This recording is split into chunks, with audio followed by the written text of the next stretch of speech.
Stories of Great Musicians by Catherine Lois Scobie. George Frederick Handel, 1685 to 1759. The Wonder Child. It is a bright, sunshiny morning. In an old town in Germany, a coach stands waiting before the door of a surgeon's house. The horses are impatient to begin the journey. They toss their heads and paw the ground. The driver speaks sharply, trying to quiet them. Presently the house door opens. An old gentleman comes out and seats himself in the carriage. He waves his hand and calls goodbye to a little boy on the steps. The coach door slams and the horses are off. For a moment the child gazes through his tears at the departing carriage. Then, with a bound, he is off as fast as his sturdy little legs will carry him. The boy does not seem to mind the heat and the dust as long as he can keep the carriage in sight. When the first stop is made, the boy appears before his father. "Why are you here, my son? Did I not bid you remain at home?" "Oh, father," pleads the boy, "I want so much to see the castle. Do take me with you." The child is so earnest and promises so faithfully to be good that the father places him on the broad seat beside him, and away they go. Through streets and lanes and highways, from one town to another, they journey on, until they come to the wonderful palace of the Duke. The surgeon has come this long distance to visit his grandson, who is a servant in the palace. The travelers intend to remain in the castle several days. The child became a favorite in the Duke's household. He made friends with the members of the Duke's choir, who allowed him to go to chapel with them. Sometimes they lifted him on the organ bench and bade him play. One Sunday afternoon, when he was playing, some people entered the chapel. Among them was the Duke, the owner of the castle. The child paid no heed to the Duke and his friends, but went on with his playing. "Who is making such sweet music?" said the Duke. When he had gone a few steps farther, he saw before the organ a boy but 7 years of age. He called the child to him and said, "What is your name, little one?" "I am George Frederick Handel," answered the boy, trembling. The Duke spoke kindly to the little fellow, soon winning from him his secret. The lad told his new friend how dearly he loved to play and how much he should like to study music. He finished by saying that his father would not allow him to spend his time in that way. The Duke filled the little musician's pockets with shining gold pieces and called the father. He urged the surgeon to allow his son to study music. For a long time the two men talked together. At last the surgeon said that a teacher should be found for the boy as soon as they reached home. George Frederick Handel was born in Germany, in 1685, on the 23rd of February. Although the weather was cold and stormy, the babe was carried the very next day to the church and there baptized. According to the Lutheran custom, the child had a godmother and 2 godfathers. When he was still very young, the parents of the child noticed that he was fond of music. Little George Frederick liked toys that made a noise. His friends made him presents of drums and horns. He learned to play a Jew's harp and a flute. At first, the father laughed at the childish music. When he saw that the boy cared for nothing else, he said that he wished to hear no more music in the house. Indeed, he would not even allow George Frederick to go to any house where music could be heard. The old surgeon wished his son to become a lawyer. Although music was forbidden, George Frederick loved it more than ever. Every day the chimes in a neighboring church gladdened his heart. Several times each week he heard sacred music sung from the church tower. The chimes and the tower music were a great comfort to little Handel. About this time, too, he was made happy by having a spinet of his own. With the help of his nurse, he hid his instrument in the garret. A spinet is somewhat like a piano. The wires of little Handel's spinet were wound with cloth. This so deadened the sound that his father could not hear it. George Frederick spent much time in the garret, and often went there to practice when everyone else in the house was fast asleep. All this happened before the visit to the Duke's castle. When he returned, his father kept the promise made to the Duke by choosing a teacher for the boy. George Frederick and his teacher soon became the best of friends. The lad worked hard, and at the end of 3 years could play the organ, violin, and harpsichord. Young Handel's teacher was a church organist. When he went away, he often allowed the boy to take his place. The boy improved so rapidly that at length his master declared he could teach him no more. Little Handel had many studies besides his music. Although his father had allowed the boy to study music, he still wished him to become a lawyer. He was greatly pleased when he saw how earnestly the lad worked at his Latin and mathematics. George Frederick began to compose when he was only 10 years old. After his master had said he could teach him no more, young Handel continued his studies. He learned much by copying works from the old masters. In 1696 George Frederick took a long journey, going with some friends to Berlin. The prince and princess invited the wonder child to the court because they liked music. The child surprised and delighted all who heard him play. "How long have you been studying that you have learned to play so well?" asked the prince. "For 3 years," replied the lad. "And I have the kindest teacher in all Germany." In the great German capital little Handel met many famous musicians, one of whom was an Italian monk. His own father could not have been kinder to the child than was this priest. He took delight in teaching the boy and listened to his playing by the hour. The prince was proud to count the little musician as his friend.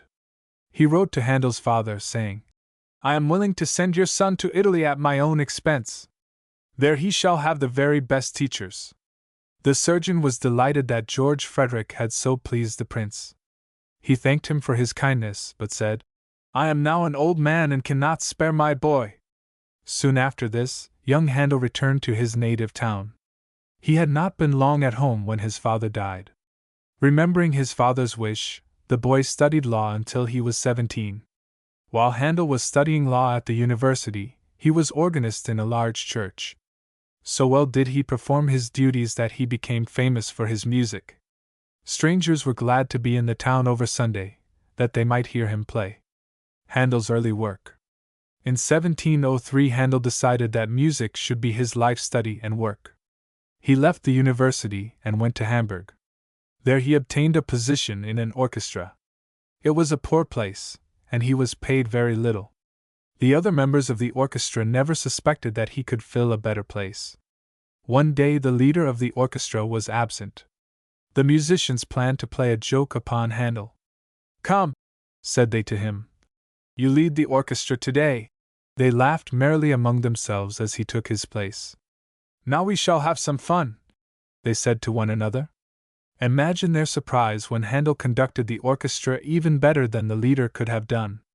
While Handel was in Hamburg, he wrote 4 operas. Although he was not well paid for the work, he saved some money.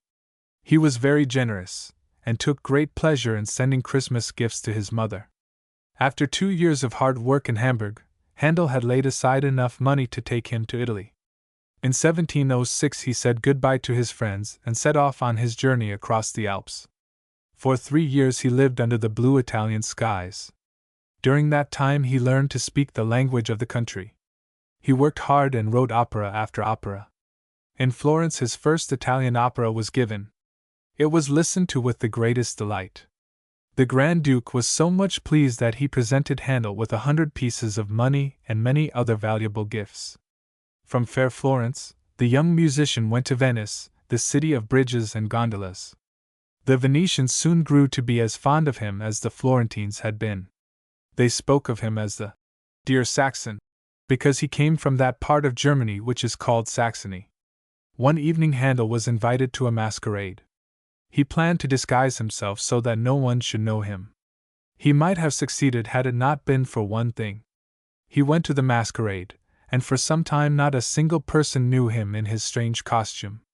Finally he seated himself at the harpsichord, the room becoming quiet as he played. Someone was heard to exclaim, "None but the great Saxon could play like that. It is Handel." Whenever his operas were sung in Venice, the theater was packed. One night every seat was filled. The audience was eager for the music to begin. At the end of the first act there was a storm of applause. During the remainder of the opera, at every little pause in the music, the building rang with shouts of "Long live the good Saxon!" In the spring of 1710 Handel returned to Germany. He paid a visit to his mother, but did not stay long. In Italy he had made many English friends who invited him to visit London. It was about the beginning of December when he crossed the sea to England.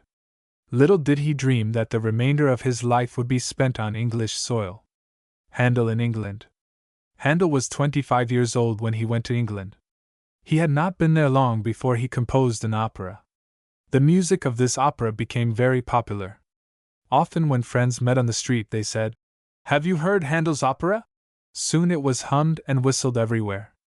Long ago, the River Thames was well loved by the kings and queens of England. When they wished to spend a pleasant holiday, nothing was so enjoyable as a sail down the river. One fine morning in August, King George and his family returned to London after a pleasant day spent on the water. The people had seen the royal boats floating past in the morning and were ready to welcome their king on his return. They built big bonfires on the banks of the river. From time to time salutes were fired. The people crowded the bridges and banks to see the royal procession. Soon the boats of the king came in sight. How the banners waved and how the flags fluttered in the breeze! How the water splashed as the oars rose and fell! "That must be the king's own boat that we see yonder!" shouted the people. "Yes, there's the king under that crimson canopy. But hark! The sound of music comes floating gently across the water. How soft is the melody in the still night air! Whence come those sweet sounds?" Not far from the royal barge are several boats filled with musicians. In one of the boats stands a young man, the leader of the musicians. He must have trained them well, for the fine music attracts the attention of the king. "Who is the leader of the musicians?" asks the king of one of the gentlemen near him. "It is Handel, your majesty," replies the courtier. "And did he compose the music which we now hear?" asks the king. "Yes, your majesty," is the reply. The people on the banks of the river become quiet as one piece of beautiful music after another is heard. King George thinks that each is better than the one that preceded it. At last, when the royal barge is no longer in sight, the sweet sounds die away. The next day the king invited Handel to the court, and asked him to become the teacher of the young princess. He also promised the composer that he should receive £200 sterling every year. It was not unusual in those days for a king to settle a sum of money upon a poet or musician. One day Handel walked out into the country. He was caught in a shower and found shelter in a blacksmith's shop. The jolly old smith was singing at his work and beating a tune upon the anvil as he sang. The composer caught the clanging music of the hammer on the anvil. When he went home, Handel put the tones that he had heard into some music, which he called the Jolly Blacksmith. By the year 1726 the composer was so much pleased with England that he decided to live there. He sometimes went back to Germany to visit, but England was his home. During the first years that Handel lived in London, he composed many operas. Great crowds of people went to hear them sung. Sometimes $20 was paid for one seat. Sometimes hundreds of people were turned away from the theater. King George and Queen Caroline often attended the operas. That was a great honor for Handel. It is not as a composer of operas that George Frederick Handel is remembered today. Indeed, if he had written nothing but operas, we should hear little of him now. In 1741 he composed an oratorio more beautiful than any other that has ever been written. It is called the Messiah. If Handel had written nothing but this one oratorio, his name would live forever. The music was composed in 24 days. The Messiah means the Christ. The words which are sung to Handel's music are taken from the Bible. The music is so wonderfully written that one scarcely needs the words to know the story. While Handel was composing the music of the Messiah, he thought much of the life of Christ. His heart was filled with sorrow when he thought how he was crucified. The words of one of the solos speak of Christ as a man of sorrows and acquainted with grief. When Handel was writing the music for these words, a friend, coming in, found him in tears. Someone once asked Handel how he could write such beautiful music. He replied, "While I was writing the Messiah, I did think I saw all heaven before me and the great God himself." There are many choruses in the Messiah. The one best liked is the Hallelujah chorus. When the Messiah was first sung in London, the king was present. He listened in silence to the wonderful music. When the Hallelujah chorus was reached, he rose and stood with bowed head. The whole audience followed his example. This has now become a custom. Whenever and wherever the Messiah is sung, the people rise and remain standing until the last Hallelujah has died away. Handel was 56 years old when he wrote the Messiah. The remaining 18 years of his life were filled with work. He wrote many other oratorios. In the year 1752, the master musician became blind. In spite of his blindness, he worked on, dictating many pieces of music, while someone wrote for him. His misfortune did not make Handel sad. He was still cheerful and happy, and was never heard to complain. Until the end of his life he carried on his work. George Frederick Handel died in London in 1759, and was laid to rest in the Poets' Corner in Westminster Abbey. Now the soft light from the great rose window falls gently upon a marble statue of the musician. The statue represents Handel standing and looking upward. Upon the marble table beside him is carved a sheet of music from the Messiah. Here may be seen the words of one of the most beautiful parts of the oratorio. Contents. Wolfgang Amadeus Mozart, 1756 to 1791. The child Mozart. Far, far away over land and sea lies the little town of Salzburg. What a beautiful place it is! Old Mother Nature herself has given it its charm. The town lies in the midst of a smiling plain. On one side are the forest-clad hills, dark and green. Behind the town rise the mountains, steep and rugged. As the great white clouds float across the blue sky above, their shadows are seen on the bare rock of the mountainsides below. Here in 1756, in the home of a musician, a little child was born. The fair-haired baby boy was very welcome. He was the pet and plaything of the whole household. His sister Marion was especially fond of him. She was 4 years older than her little brother. She looked forward to the time when he would be old enough to play with her. The baby's father was an organist and violinist. He played in the King's Chapel. The child's mother was a beautiful, loving woman. So it is not strange that little Wolfgang Mozart, for that was his name, became a musician. No two children ever had a happier childhood than Marion and Wolfgang Mozart. Their father and mother were always planning how to make them happy. Leopold Mozart, the father, was not a rich man, but his heart was full of love and tenderness. Dearly did little Wolfgang love his father.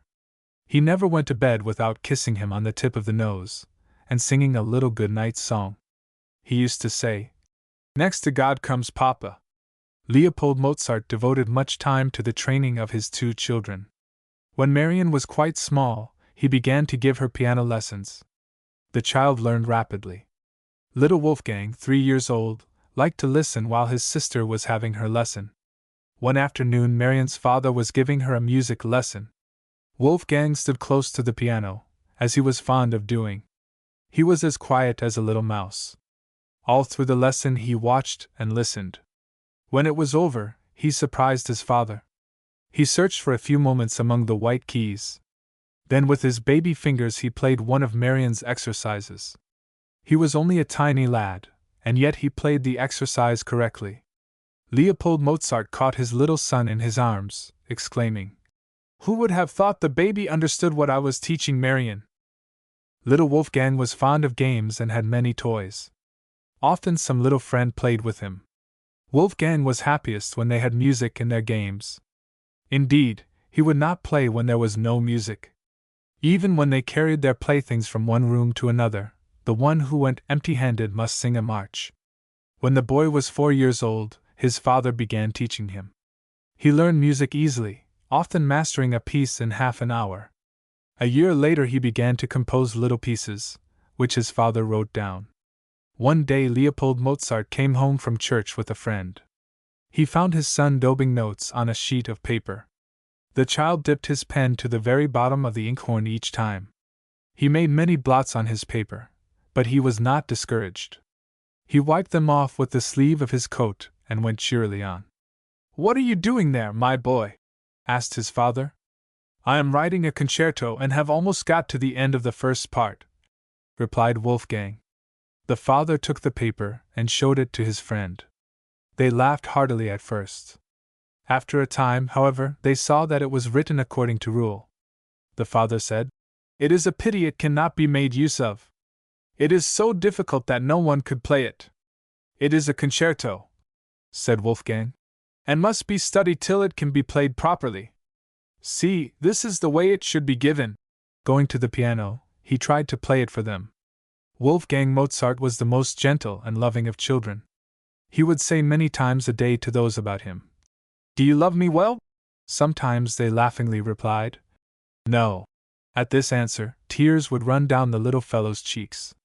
Mozart's first travels. Marion and Wolfgang had studied so hard and practiced so faithfully that their playing was remarkable. Indeed, they played so well that, in Wolfgang's 6th year, their father decided to take them to Munich. In 1762 they set out for that city, where they remained for 3 weeks. Many people attended the concerts which the Mozart children gave. All who heard them were delighted with their playing. Later in the same year, Leopold Mozart took his children to Vienna. Vienna, the capital of Austria, is a larger city than Munich. Part of the journey was made by boat. How much Marion and Wolfgang enjoyed seeing the blue waters of the Danube! They could look far away across the green fields which border the river, to the mountains beyond. While the Mozart children were in Vienna, they were invited to play at court. The Empress and her husband were great lovers of music. Little Wolfgang, with his delicate face and large soft eyes, became a great favorite in the palace. They liked his music too. Sometimes he played hours at a time for the Empress. The Emperor called him his little magician. One day the Emperor said in jest to little Wolfgang, "It is not very difficult to play with all one's fingers. To play with only one would be far more wonderful." The young musician showed no surprise. Using only one finger, he began at once to play with great clearness. He afterward asked that the keys of the piano might be covered. A cloth was spread over them, and he continued to play as well as before. It seemed as though he must have practiced playing in that way. Wolfgang was not at all spoiled by the praise he received. He did not think of the Empress as a sovereign. To him she was only a kind, loving friend. Sometimes he would spring into her lap, throwing his arms about her neck, and kissing her. The Empress had a little daughter called Marie Antoinette, who afterwards became Queen of France. One day, at the palace, Wolfgang was playing with her. He slipped on the polished floor and fell. Marie Antoinette helped him to his feet. "You are kind and I will marry you," he said. Before the Mozart children returned to Salzburg, the Empress sent them each a present. To Marion she gave a beautiful white silk dress. Wolfgang's gift was a lilac-colored suit, trimmed with bands of gold braid. Wolfgang often wore this suit when he played in concerts. With his powdered curls, bright knee buckles, and little sword, what a picture he must have made! Up to his 6th birthday, Wolfgang had played only the piano. On his return from Vienna he brought with him a small violin which had been given him there. He often amused himself with it. A short time afterwards, 2 friends came to visit the Mozart family. Both were violinists. Leopold Mozart and his friends were going to play some new music together. One of the guests was to play the first violin, and the other the second violin. Leopold Mozart played the bass viol. Now you must know that the second violin is the easier part. Wolfgang asked if he might play that part. His father said, "No, my son, you have never received any violin lessons. You could not possibly play it well. Run away now." Wolfgang was so hurt at these words that he began to cry bitterly. As he was going away with his little violin under his arm, one of the guests said, "Let the child stay and play the second part with me." At last the father consented. "You may play with us," he said, "if you play very softly and do not let yourself be heard." The music was begun, Wolfgang playing the second part. Soon the violinist who was playing the same part saw that he was not needed. Without saying anything, he laid down his violin. The father, too, noticed how well the child played and shed tears of joy at the sight. The picture gives you an idea of the bronze statue of Mozart, made in 1883 by the artist Barrias. The original is in Paris, but an excellent copy stands in the Art Institute of Chicago. Mozart in France, England, and Holland. After visiting Vienna, the Mozart family spent some months quietly at home. This time was well used by the children. Never a day went by that they did not devote many hours to their studies. Their progress was amazing. In fact, they improved so much that their father concluded to take them on another tour. This time they were to go to Paris. The summer after Wolfgang's 7th birthday, Leopold Mozart set out with his children. They stopped at so many towns and cities that it took them 5 months to complete the journey to Paris. They decided to give a concert in Frankfurt, one of the German towns that they visited. At that time Goethe was a lad of 14.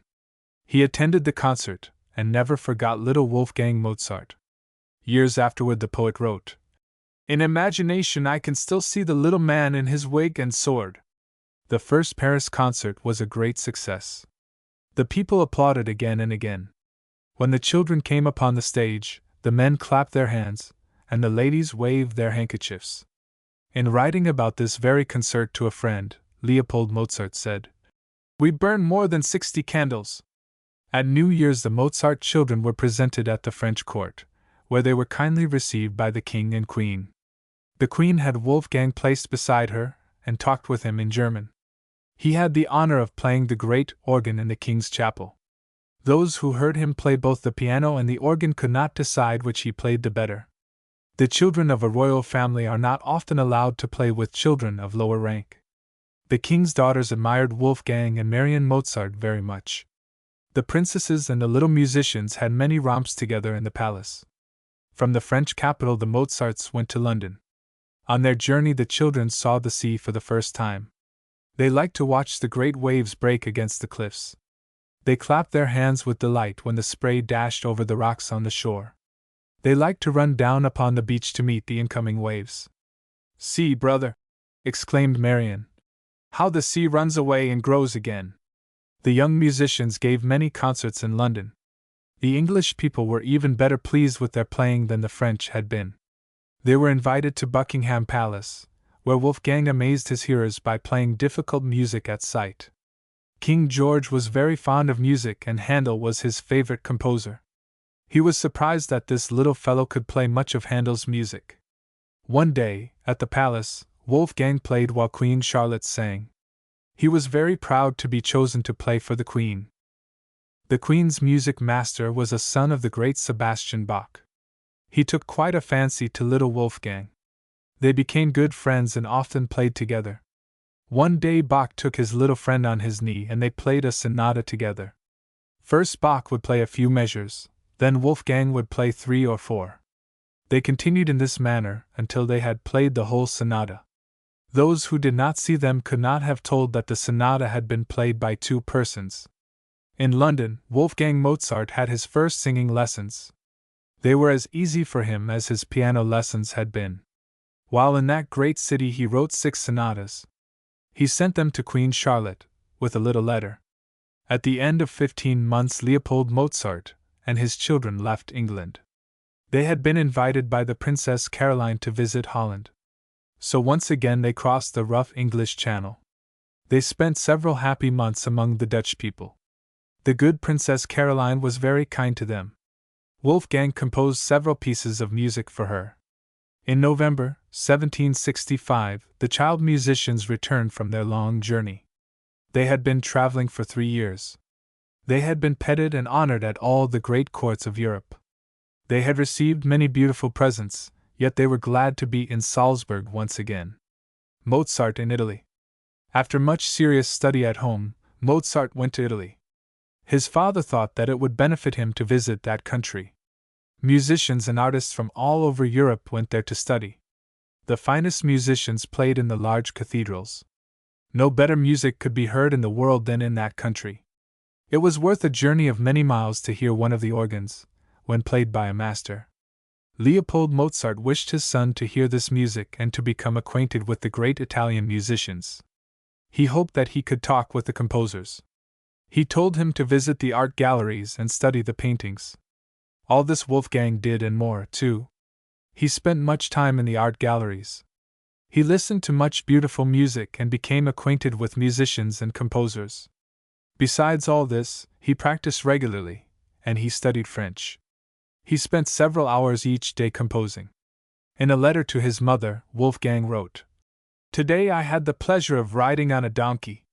Every one in Italy rides a donkey, and I thought I must try it too, In the same letter he asked, "Does my little canary still sing in the key of G? Is there any one to pet my dog now that I am so far away? Take good care of him." Wolfgang and his father visited many Italian cities. There were no railroads in those days, so the father and son journeyed from place to place in a carriage. That is a slow and very tiresome way to travel, and Wolfgang sometimes became weary and impatient. Then he would jump from the carriage and race with the horses. Often they stopped at some quaint old inn for lunch. The meal was occasionally served out of doors. How good the honey and fresh milk tasted after the long, dusty ride! How sweet were the figs and how juicy the melons! After visiting Florence, Verona, and other cities, Leopold Mozart and his son arrived in Rome. It was the week before Easter. Wolfgang liked to attend the services held each day in the magnificent cathedrals. He liked to watch the priests moving softly about the altar. He liked the faint odor of the incense and the glimmer of the candles. When the great organ pealed forth, he forgot all these things. He forgot even his father, seated at his side. He had never heard such music before. It seemed to him like music from heaven. In some of the churches there was singing as well as organ music. One day, while in Rome, Wolfgang visited the Sistine Chapel. He heard some singing that he never forgot. A choir of about 30 voices sang a very beautiful, yet very mournful, piece of music. When the music began, all the candles were burning brightly. As the singing went on, the candles were extinguished one by one. The chapel became more and more dim. The choir sang softly and still more softly. At last not one candle was left burning. No sound could be heard but the sad, sad music and the sobs of the people. Throughout the whole service, the child Mozart sat with clasped hands and bended head. When the music died away, he arose and walked home in silence. He went to his own room and wrote from memory the music which he had heard. It is a rule of the Sistine Chapel that only the members of the choir shall have copies of this music. Many others had asked permission to copy it. They had always been refused. Many had tried to write it from memory, but they had always failed. So it was a wonderful thing that this youth had written the difficult music from memory. When Wolfgang showed the music to his friends, they could not believe that he had written it correctly. "Let us have a concert," they said. "Let the lad sing the chapel music for us. We shall hear whether or not he has remembered it correctly." The concert was held. Young Mozart sang the music from his own copy. It was perfect from beginning to end. While Wolfgang was in Rome, the Pope bestowed a great honor upon him. He made him a Knight of the Golden Spur that was one of the greatest honors that he could have received in Italy. Wolfgang was very proud to wear the beautiful golden cross. From Rome, the Mozarts went to Naples. There Wolfgang gave a concert before a large audience. When he was in the middle of a sonata, the people became uneasy. They whispered to one another, they pointed to the hands of the young musician, they became more and more excited. Young Mozart wondered at the noise, yet he went on with the sonata. At last his father learned the cause of the disturbance, and explained it to his son. He told him that the people believed there was a charm in the diamond ring which he wore upon his left hand. "If the ring is not a charm," they said, "how can he play so rapidly with the left hand?" When Wolfgang heard this, he laughed merrily and took the ring from his finger. When he began to play again, the audience thought the music was even more wonderful than before. In 1771 Mozart made a second trip to Italy, and wrote the music for a royal wedding. The Empress was so pleased that she presented him with a gold watch set with diamonds. On one side of the watch was a beautiful portrait of the Empress. Can you not imagine how proud he was to be the owner of such a treasure? Do you not fancy that he always kept it? Mozart, the composer. Mozart's boyhood and youth had been filled with sunshine. At many of the courts of Europe he had been praised and petted. Kings and queens were proud to be numbered among his friends. The remainder of his life was not so bright, and he learned how sad a thing it is to be without a home and friends. When Mozart was 21 years of age, he set out for Paris, accompanied by his mother. They traveled in a carriage, as Wolfgang and his father had done in Italy. On their way to the French capital they made several stops. Mozart gave a concert in each of the towns in which they stopped. The people of Paris had been so kind to Mozart when he had visited it long ago, that he expected the same treatment again. In that he was disappointed. He was now a man and they treated him as a man. Mozart was looking for some work as a musician and composer, but found none. That made him sad. It troubled him, too, that the Parisians were no longer eager to hear his music, but a still greater sorrow came to him. His dear mother died in Paris, and Mozart returned to Salzburg alone. During the next few years, Mozart spent much time in composing. Among his compositions were several operas. An opera is much like a play, except that all the parts are sung instead of spoken. When a composer wishes to write an opera, he generally selects some beautiful story or poem. He then writes music that will help to tell the story. In an opera, some parts are sung by many voices, others are sung as solos. The composer must arrange parts of music for women's voices. Some, too, must be suited to the voices of men. Still other music must be written for the orchestra. All this requires a musician of great talent. In August 1782, Mozart married and settled in Vienna. His wife was the daughter of a musician. Mozart and his wife were always poor, yet they were very happy. Once upon a time Mozart was invited to write an opera for a festival. By and by the work was all finished except one part for the orchestra. The singers had learned their parts, and all was ready but the one piece of music. When it lacked only one day of the time when the opera was to be given, Mozart had not completed his work. The day passed by, but nothing had been done. Evening came, and Mozart had a merry time with his friends. He knew that the music must be written that night, so he asked his wife to sit up with him while he wrote it. When he grew sleepy, she told him fairy stories. She made the stories of Cinderella and Aladdin's lamp so funny that Mozart laughed till the tears rolled down his cheeks. In spite of the tales, he grew so sleepy that he felt obliged to lie down. His wife promised to call him after he had slept an hour. The hour passed and Mozart was sleeping soundly. Another hour, and still he did not waken. At last, when his wife called him, he arose and began his work. In 2 hours he had written a beautiful composition for the orchestra. Mozart was fond of playing at night, and often played for hours at a time. If he sat down to the piano at 9 o'clock in the evening, he seldom left it before midnight. In 1785 Mozart's father visited Vienna. He attended a concert given by his son. He was pleased to see that the emperor was there. Leopold Mozart watched him to see how he was enjoying the music. At the end of the concert the emperor rose and, waving his hat, cried, "Bravo, Mozart!" The father was delighted that his son had won the emperor's praise. While in Vienna, Mozart's father talked with the great musician Haydn, who said, "I declare to you before God and as an honest man that I regard your son as the greatest composer I have ever heard." This was high praise from so great a man as Haydn. It was a fine compliment, too, to have the emperor shout, "Bravo!" Yet Mozart was poor and often sad. He worked hard and composed much beautiful music. Sometimes he received no pay for his work, sometimes he was cheated out of money that he had honestly earned. Once the king asked Mozart to write music for a court concert. He put it off until he had no time to write the part which he was to perform himself. So he went to the concert with his part unwritten. He placed a sheet of paper on the piano, and looked at it as if the notes were written there. The king, who was peeping everywhere, happened to look at the sheet of paper. Surprised to see nothing but empty lines, he said to Mozart, "Where is your part?" "Here," replied the musician, tapping his forehead. Mozart is best known as a writer of operas. Most of his operas were composed in Vienna. One of them is called The Marriage of Figaro. Another is named The Magic Flute. Many people like it the best of any opera that Mozart ever wrote. It was composed a short time before his death. Mozart was ill before The Magic Flute was finished. After it had been completed, he grew much worse.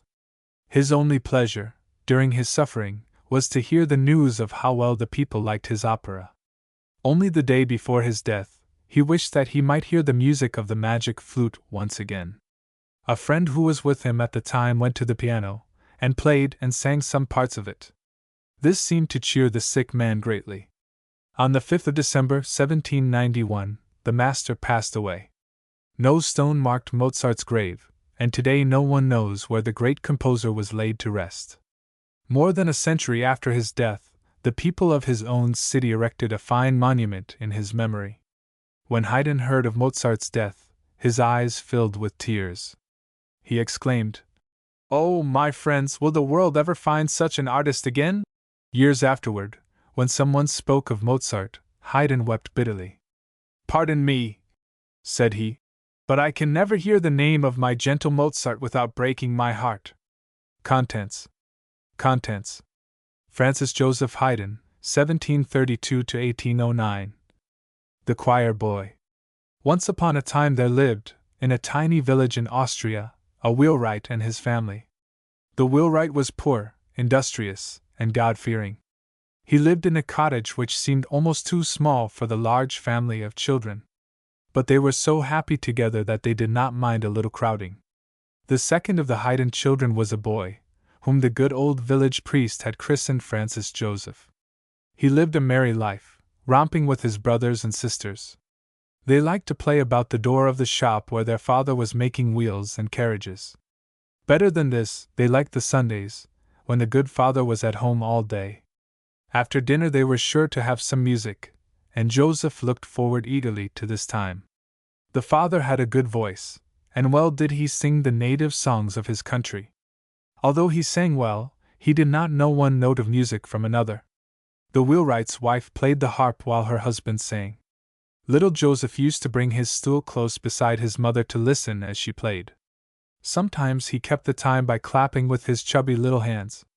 Sometimes he joined his sweet childish voice with his father's. When Joseph Haydn was still very small, he was sent toddling off to school. When lessons were over and all the rest of the children scampered to their play, Joseph lingered in the schoolroom. His eyes grew round with wonder as the master played upon his violin. "That is easy," thought the boy. "I will find 2 smooth pieces of wood and make myself a violin." And he did. At the next Sunday afternoon concert Joseph took his place as usual on his little stool, but he carried the violin, which he had made, in his hands. At the first notes from the harp he began to move one piece of wood across the other in perfect time with the music. Before Joseph was quite 6 years old, he was able to stand up in the choir of the old village church and lead the singing. His voice was not strong, but it was true and sweet. The father was proud of his son. He said to himself, "The boy must be taught music. Perhaps some day he will become a great musician. If I were not so poor, I should send him to a teacher." By and by a visitor came to the Haydn home. This man was a musician and the wheelwright's cousin. It was not long before he noticed Joseph's talent for music. "Let the lad come home with me," he said to Joseph's father, "and he shall sing in my choir and be taught music properly." The father gladly gave his consent. When the mother was asked, she was at first unwilling. "He is still so young," she said. "I fear that he will not be well cared for. I have always taught him to be neat and clean. Away from home he might fall into bad habits. I cannot let him go." The father and cousin begged her to change her mind, telling her that the boy would learn much about music. They promised that he should be well cared for.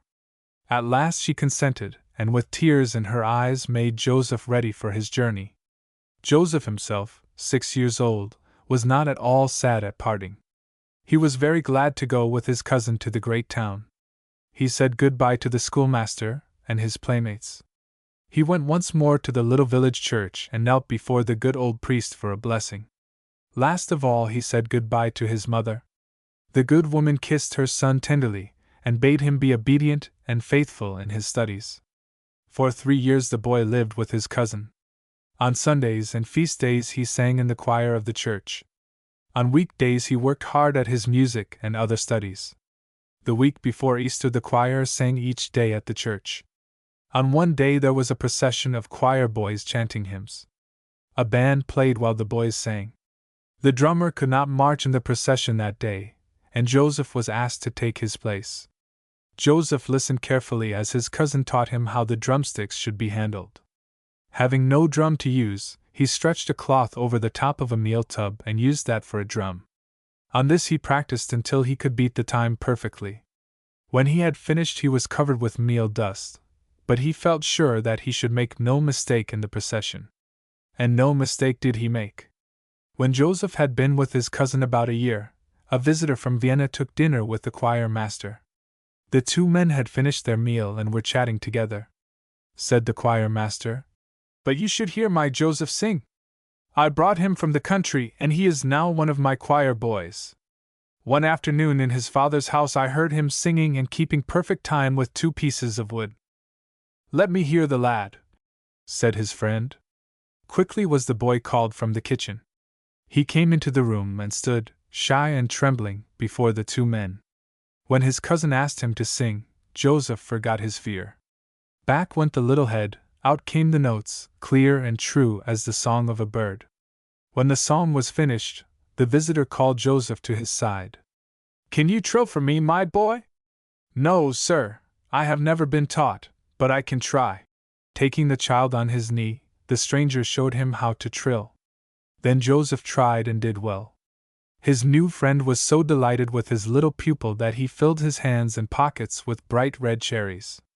Now you must know that the stranger was none other than the chapel master of a great church in Vienna.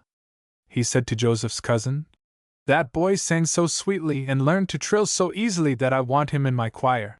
It was soon settled that the boy should go to Vienna. In a short time he became a member of the choir in St. Stephen's Church in that city. The boy was eager to learn all that he could about music. If he heard the great organ when he was at his games with the other boys, he would leave them at once. He would tiptoe into the dimly lighted church. Seating himself in one corner, he would not stir until the last echo of music had died away. During all the years that Joseph Haydn was a choir boy in Vienna, he had very little money to spend. He saved every penny that came into his hands. When he was 13, he bought 2 books that he might know more of music. He spent every spare moment in study. He learned much about music, but was never taught to compose. This did not prevent him from trying. Joseph knew that he must study harder than he had ever done. When Joseph Haydn was about 16 years old, his voice changed. Because it became harsh and deep, the chapel master no longer wanted him in the choir. One cold winter night he left St. Stephen's Church and wandered through the streets of Vienna, hungry and without a home. What would have happened to the poor boy had he not met a friend, we do not know. The kind friend was a barber, who said, "Our rooms are small and our food is simple, but you are welcome to both." The lonely boy gladly accepted the invitation of the barber, and went with him to his humble home. The room in the attic was indeed small and poorly furnished. The wind and the rain came through the cracks, and the snow sometimes sifted down upon his bed. Yet he was not altogether unhappy there. He soon found work, and was able to pay the barber for his room. Sometimes he played the violin at a ball. He liked that because he was always given a good warm supper afterward. Again he earned a trifle by giving music lessons. Haydn and some other young men often wandered through the streets playing. They were fond of going out on moonlight nights to serenade some musician. Haydn often composed the music which the band played. One night they went to serenade the leader of the opera. They stood under his window with their violins. Soon the moonlit garden was filled with the sweetest music. At a pause in the music a window was flung open and out came a night-capped head. Loudly spoke a voice, saying, "Who is playing there?" "Joseph Haydn." "Who wrote the music?" "I did, sir." The old gentleman came down, saying, "Come with me." He led the way to a large room where a fine piano stood. He explained to young Haydn that he wanted him to compose the music for an opera which he had written. Haydn agreed to do the work, for which he was to receive 130 pieces of money. After this, Haydn was no longer poor. He rented a better room, but he never forgot the barber's kindness. Some years later he married the barber's daughter, and Haydn was fond of a joke. One time, as he and a friend were walking together, they passed an inn. The sound of music came from within. "Did you not write that music, Haydn?" said his friend. "Yes," answered the composer. Let us enter and have some fun with the players. Once inside the inn, Haydn demanded, Who wrote that music which you are playing? Joseph Haydn, was the reply. Well, it is not fit to be heard, said Haydn. That made the musicians angry.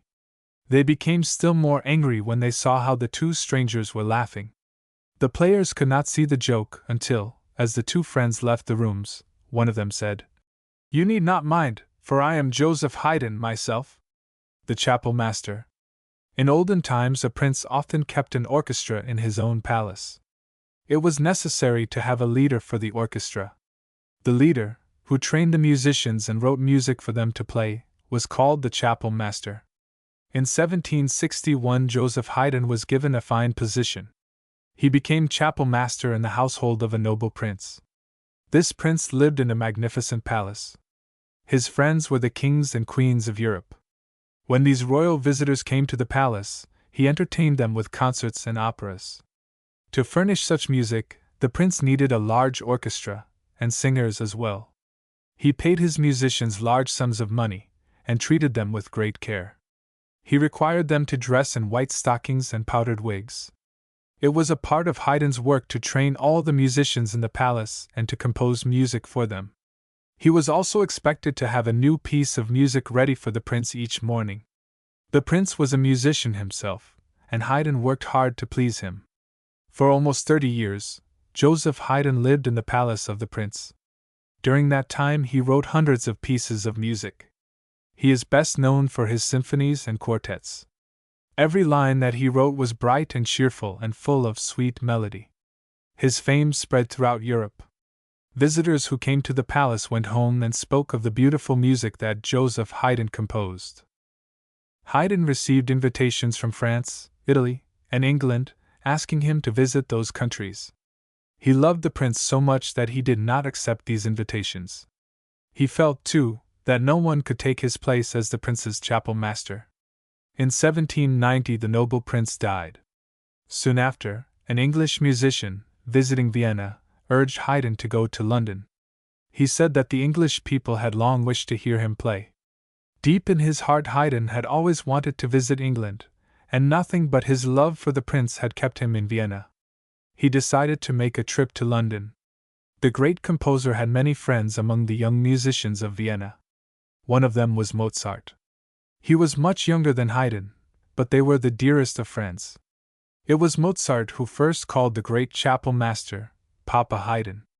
Soon many of his friends used that name in speaking of him. When Mozart heard that Haydn was going to England, he was very sad. He said to Haydn, You are too old a man to make such a long journey. You do not know languages enough to travel through so many countries. It is true that I speak few languages, replied Haydn, but I know one language that every one can understand.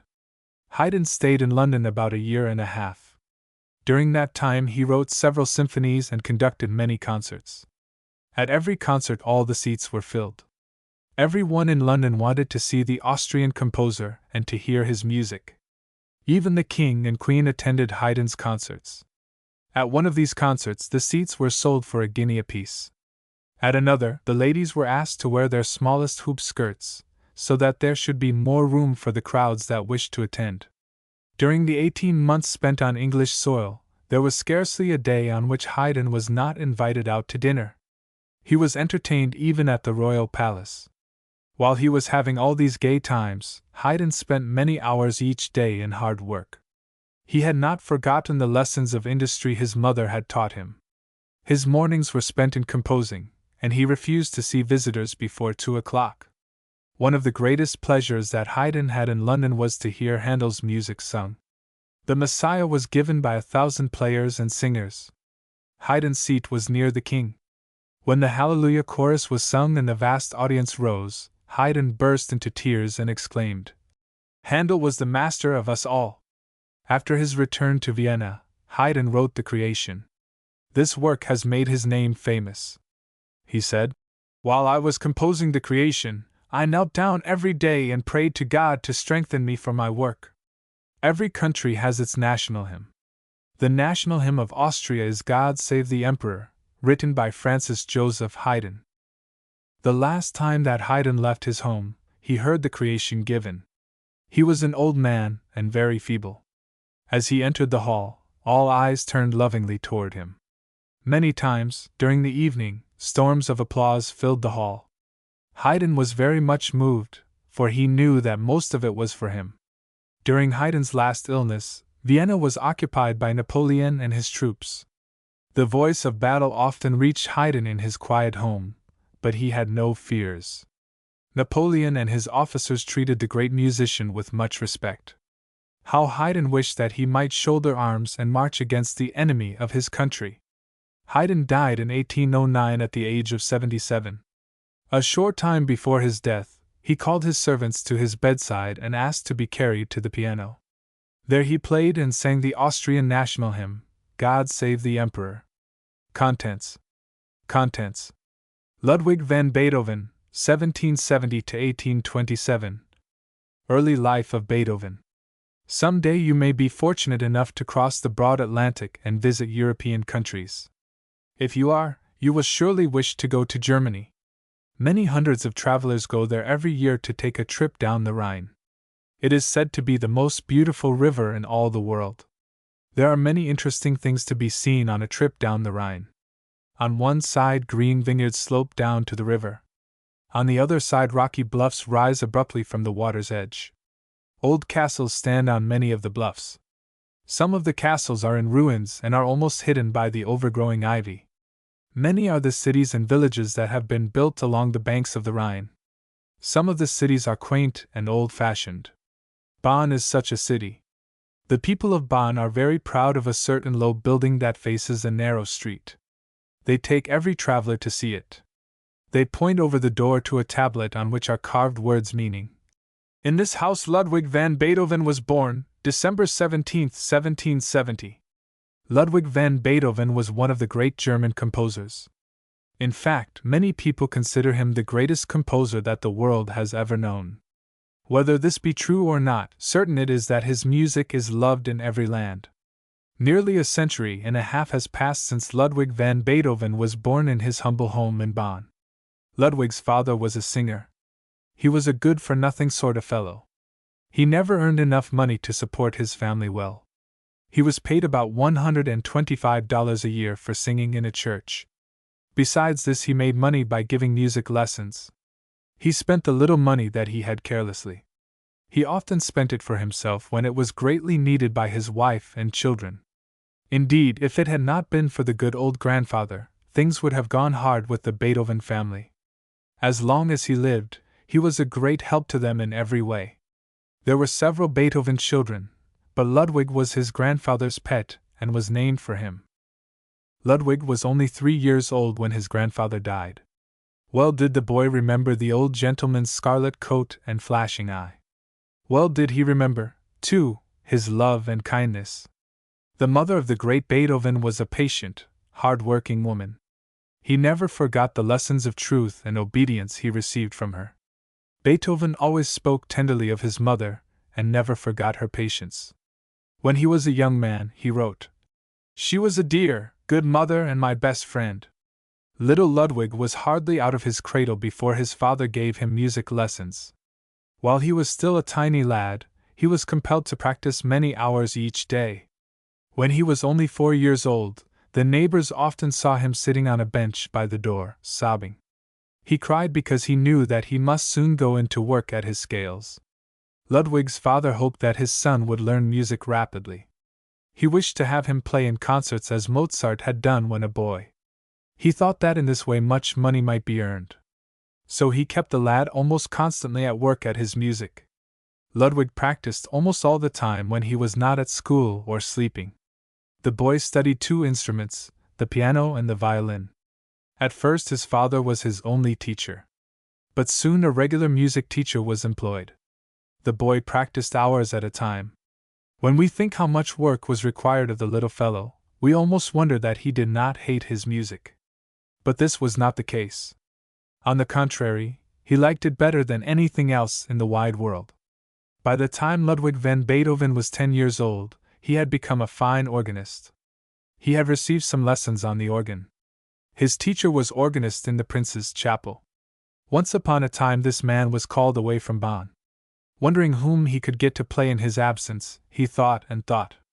Finally he said, "Perhaps the boy Beethoven could take my place. I will give him the chance, and we shall see what the lad can do." How proud was the boy when his teacher honored him in this way. He said to himself, "I must do my very best. I do not want my master to be ashamed of his pupil." He put forth his best efforts, and every one who heard him had words of praise for his playing. When the master returned and heard of it, he said, "Some day this boy will be as famous as Mozart." The organist in the chapel at Bonn did not know how true his words were. He did not dream that one day the German people would be proud to erect a monument in Bonn to this same Beethoven. Little did he imagine that the one word Beethoven would be considered sufficient to carve at the base of the monument. With the other Beethoven children, Ludwig was sent to school. He had lessons in all the common school studies and in French, Latin, and Italian besides. Early in his teens, Ludwig was appointed second court organist. He was paid for this work, but the knowledge of great composers which he gained was worth more to him than the money he received. Although in after years Beethoven was untidy, he cared much for dress when he was court organist. Every one turned to look at the little fellow in his sea-green coat and white flowered waistcoat. With his hat under his arm and with his sword at his side, young Beethoven looked very much like one of the gentlemen of the court. Beethoven in Vienna. The year 1787 was one which Beethoven never forgot. That was the year in which he first went to Vienna. He was at that time 17 years old. For many months he had been longing to visit the Austrian capital. For a long time Beethoven had been saving his money to take this trip. Like all other young musicians of those days, he had a great desire to study in Vienna. He hoped, too, that he should be fortunate enough to play for Mozart. In this he was not disappointed. You may imagine how happy Beethoven must have been to meet Mozart one day and to be allowed to play for him. He played selections from the great composers until Mozart said, "Many others can do what you have just done. I have heard that you often compose as you play. Sit down again and compose for me." The young musician was excited, but he was not afraid. He knew that he should succeed. He had often composed as he played, and felt sure that he could do it now. For a few moments only there was silence. Then the boy's fingers moved swiftly over the keys, and the room was filled with the sweetest music. Not once did the lad falter, not once did he make the slightest mistake. Mozart was astonished. He was amazed that this German boy showed such skill. He listened for a while in silence. Then he arose and tiptoed from the room. He whispered to some friends, "Keep your eye on this youth. He will make a noise in the world some day." Beethoven had been in Vienna only a short time when he received sad news from home. A letter from Bonn told him that his mother was dying. He hastened home, and reached there only a few days before her death. Beethoven was very sad. He wrote to a friend, "Who was happier than I so long as I could speak the sweet name of mother? There is none to whom I can say it now." Beethoven decided to remain in Bonn. He felt that he must do something to help support the family, so he made up his mind to give music lessons. Among his pupils was a lad from one of the wealthiest families of Bonn. The mother in this family was a woman of culture and refinement. She often invited Beethoven to her home and talked with him as his own mother might have done. She gave him the finest books to read. He became interested in the best writings. He read the poems of Goethe with great pleasure, and was fond of English poets as well. He spent many hours studying the works of Shakespeare and Milton. For 5 years Beethoven taught music in his native town. During this time he made many friends. One of these was a count, and a very good friend he proved to be. After Beethoven's first visit to Vienna he longed to go there again. His friend, the count, had often heard him express this wish. The gift of a piano and some money from the count helped Beethoven to obtain his wish. In 1792 he went to Vienna to study music. He became the pupil of Haydn. He did not have many lessons from that teacher, for Haydn soon left the city. When Mozart was 25 he had published nearly 300 compositions. Beethoven at the same age had published almost none. After his arrival in Vienna, however, He began to write down some of the beautiful music which filled his mind. These compositions won for him many friends among the families of rank in Vienna. Princes and nobles vied with one another in entertaining him. They saw in him a musician of great promise. They were proud that such a composer had chosen Vienna for his home. They appreciated his music and were always glad to hear it. Scarcely a day passed that Beethoven did not play in the home of some person of wealth. During the first few years that he spent in Vienna, he did not appear in concerts. He played only in the homes of his friends, where his symphonies delighted all hearers. Beethoven was an eccentric man. His friends were people of fashion, but he cared little for style. In fact, he was often untidy in his dress. His clothes were loose and ill-fitting. His hair was long and unkempt. His aristocratic friends were polished and courteous in their manners. Beethoven was impolite, and even rude at times. In spite of all these faults, his friends were fond of Beethoven. It has been said of him that he never let go of what seemed to him the right. He was honest and sincere in all that he did. He was warm-hearted and generous. For all these things he was loved. Among Beethoven's friends was a prince. He and his wife lived in a beautiful palace and kept many servants. They invited Beethoven to live with them. He was a member of their household for several years. The prince had 4 musicians in his home. These men played together to entertain the prince, the princess, and their friends. Beethoven devoted much time to the training of these musicians. He spent many hours in teaching them the works of the famous composers. Those years in Vienna were filled with hard work for Beethoven. He learned to play upon many instruments. He studied the horn, viola, violin, and clarinet. He did this that he might know better how to write music for the orchestra. The citizens of Vienna were a music-loving people. Many of them had never had an opportunity of hearing Beethoven play. They were anxious to listen to some of his own compositions, but he did not like to play before a large audience. At last he appeared in public. In 1795 he gave several concerts. One of these was for the benefit of Mozart's widow and children. When Beethoven was about 30 years old, a sad misfortune befell him. He realized that he was becoming deaf. He tried the best doctors, but they could do nothing for him. His deafness slowly increased. When the musician first knew of his deafness, he told no one. He seldom went to the homes of his friends, for he could not bear to have them know that he was deaf. Beethoven was never happier than when he was in the country. He spent all his summers there. Every day he wandered for hours through the woods. When he became deaf, he wrote to a friend, "It makes me sad to think that others can hear the notes of a far-off flute or a distant shepherd's song, and I cannot." To another friend he wrote, "My deafness troubles me less here than elsewhere. Every tree seems to speak to me of God. How happy am I to wander through the cool paths of the forest. No one can love the country as I do." Even though he was deaf, Beethoven sometimes tried to lead the orchestra. One time a symphony of his was played at a concert. Every seat in the large hall was filled. Beethoven took his place, and at a signal from him the music began. It was the 9th Symphony. The people listened in silence to the beautiful music. When the last note had died away, the room was perfectly quiet for a moment. Then a storm of applause broke forth. Beethoven, with his back to the people, did not hear it. He knew not that his symphony had so greatly pleased them. The clapping grew louder and louder.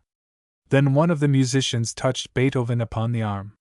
He turned and saw what he had not been able to hear. As the deaf musician bowed, the eyes of many were filled with tears. Beethoven often went to the park when he wished to write. There, in the thickest part of the wood, some of his most beautiful music was composed. He sat in the fork of an old oak and wrote, sometimes a symphony, sometimes a sonata. The master was once invited to try a new organ in a large monastery. A few friends went with him. When they arrived, the chapel was almost empty. No one could be seen except a few monks at their prayers and some peasants sweeping out the long aisles. Beethoven went at once to the great organ. At first the music was soft and sweet. Gradually the tones grew richer and fuller. The music rose and fell until the beautiful tones were echoed from every corner of the shadowy chapel. Little by little, the church, at first so empty, became filled with groups of black-gowned monks. Beethoven had no thought of the silent, listening people, and they had no thought of him. The heavenly music had turned their thoughts to God. The lips of the monks moved in prayer, and the peasants, before so busy, had dropped their brooms and were standing with folded hands and bowed heads. Beethoven was a hard worker. Strange to say, the greater part of his work was done after he became deaf. He often rose at 3 in the morning to write a concerto or a symphony. Sometimes he worked far into the night, composing a sonata or a serenade. His published works number several hundred pieces of music. The last years of the great master's life were sad. For a long time he had been unable to hear the notes of his loved piano. He, the maker of sweet sounds, could not hear his own voice, or catch the words that fell from the lips of those he loved. During his last illness, Beethoven found great comfort in reading music. A friend sent him some of Haydn's compositions. Beethoven passed many pleasant hours reading them. He found much comfort, too, in Schubert's songs. Beethoven died in 1827. A few days before his death he said, "I shall soon go upon the long journey." His last words were, "I shall hear in heaven." The Moonlight Sonata adapted. It happened at Vienna. One moonlight evening, in early summer, a friend called upon Beethoven. He said, "Come, let us walk together in the moonlight." Arm in arm the two friends strolled through the city. In passing through a dark, narrow street, Beethoven paused suddenly. "Hush!" he said. "What sound is that?" "It is from my sonata in F. Hark, how well it is played!" It was a mean little dwelling before which the two friends paused to listen. The music went on. Almost at the end of the beautiful sonata, the music ceased, and low sobs were heard instead. A girl's soft voice said, "I can go no farther. It is too beautiful. I have not the power to play it as it should be played. Oh, what would I not give to go to one of Beethoven's concerts!"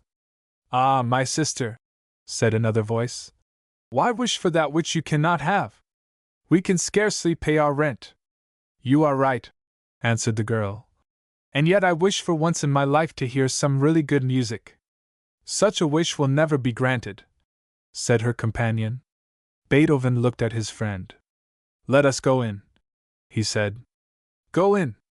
Why should we go in?" "I will play for her," said the master, in a low tone. "This girl has the soul of a musician. I will play for her, and she will understand." Without waiting for an answer, his hand was upon the door. As the two friends entered the room, they saw a pale young man sitting by a table making shoes. Near him sat a young girl. She was leaning sorrowfully upon an old-fashioned harpsichord. Her long golden hair fell over her neck and shoulders. Both the young man and the girl were very poorly dressed. Both started and turned toward the door as the strangers entered the room. "Pardon me," said Beethoven, "but I heard the music and was tempted to enter. I am a musician." The girl blushed, and the young man appeared annoyed. "I also heard something of what you said," continued Beethoven. "Shall I play for you? Shall I give you a concert?" Beethoven's manner was so friendly, and his voice so kindly, that a smile took the place of the frown on the young man's face. The four, who but a moment ago were strangers, became friends at once. "Thank you," said the shoemaker, "but our harpsichord is so poor and we have no music." "No music," echoed Beethoven. "How then does the young lady play so?"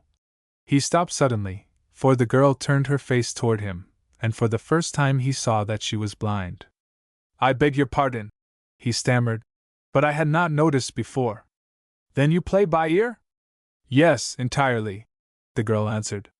"And where do you hear music, since you attend no concerts?" asked Beethoven. "I used to hear a lady practicing near us.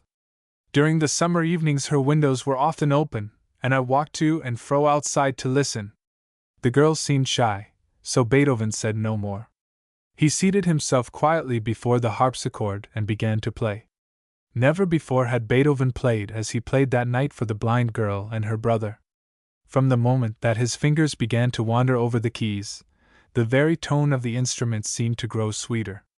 The brother and sister were silent with wonder. The young man laid aside his work, and the girl sat perfectly quiet. She leaned forward a little as if afraid lest she might miss a single note of the sweet music. Suddenly the flame of the one candle wavered, sank, flickered, and went out. Beethoven paused. His friend rose quietly and threw open the shutters. A flood of soft moonlight filled the room, so that it was almost as light as before. The moonbeams fell brightest upon the piano and the player. But the music had stopped. The master's head dropped upon his breast, and his hands rested upon his knees. He seemed lost in thought, and sat thus for some time. At length the young shoemaker arose. Eagerly, yet timidly, he approached the musician. "Wonderful man!" he said in a low tone. "Who art thou?" One of the composer's rare smiles flitted across his face. "Listen," he said, and with a master's touch he gave the opening bars of his own sonata in F. The girl seemed to know that no one but the composer of the music could have played it so well. "Then you are Beethoven!" she exclaimed. Beethoven rose to go, but they begged him to stay. "Play to us once more, only once more." He again seated himself at the piano. The moon shone brightly through the window. Looking up thoughtfully to the sky and stars, he said, "I will compose a sonata to the moonlight." Touching the keys lightly, he began to play a sad and lovely melody. The music filled the room as gently as the soft moonlight creeps over the dark earth. Then the time changed. The music became brighter and more rapid. One no longer seemed to see the moon gliding through fleecy clouds. Instead, one thought of sprites and fairies dancing merrily together. Once again the music changed. The notes were as rapid as before, but they seemed fraught with sadness. It was such music as fills the heart with wonder. "Farewell to you," said Beethoven, pushing back his chair and turning toward the door. "Farewell to you." "You will come again?" said the brother and sister in one breath. He paused and looked tenderly at the face of the blind girl. "Yes, yes," he said. "I will come again and give you some lessons. Farewell. I will come soon again." His new friends followed him in silence, and stood at the door until he was out of sight and hearing. "Let us hasten home," said Beethoven to his friend. "I must write out that sonata while the music is still in my mind." When they reached home, Beethoven seated himself at once and began to write. He worked until daybreak. When he had finished, he had written the Moonlight Sonata. Contents. Felix Mendelssohn, 1809 to 1847. If you were to go into the woods and hear the rustling of the leaves, the singing of the birds, and the babbling of the brook over the stones, could you come home and describe these things by playing on the piano? Without saying anything, could you tell your mother what you heard? Could you make the piano talk for you? Could you make it babble as the brook did? Could you make it sing the songs of the birds? There once lived a child in Germany who could do all this. His name was Felix Mendelssohn. He loved to go into the woods. When he returned, he would go straight to the piano. At such times his sister Fanny loved to hear him play. When he had finished, she would say, "Oh, Felix, did a bird sing like that today?" This brother and sister lived in a beautiful home. Their father was a rich banker. He liked to buy things that he thought would please his children. Their mother was a gentle woman, who enjoyed music and could play the piano well. She could speak many languages. Felix had a dear old grandfather. The child used to climb on his grandfather's knee and beg for a story. The one he liked best told how he got the name Mendelssohn. "Long, long ago," the grandfather would say, "I lived in a small town in Germany.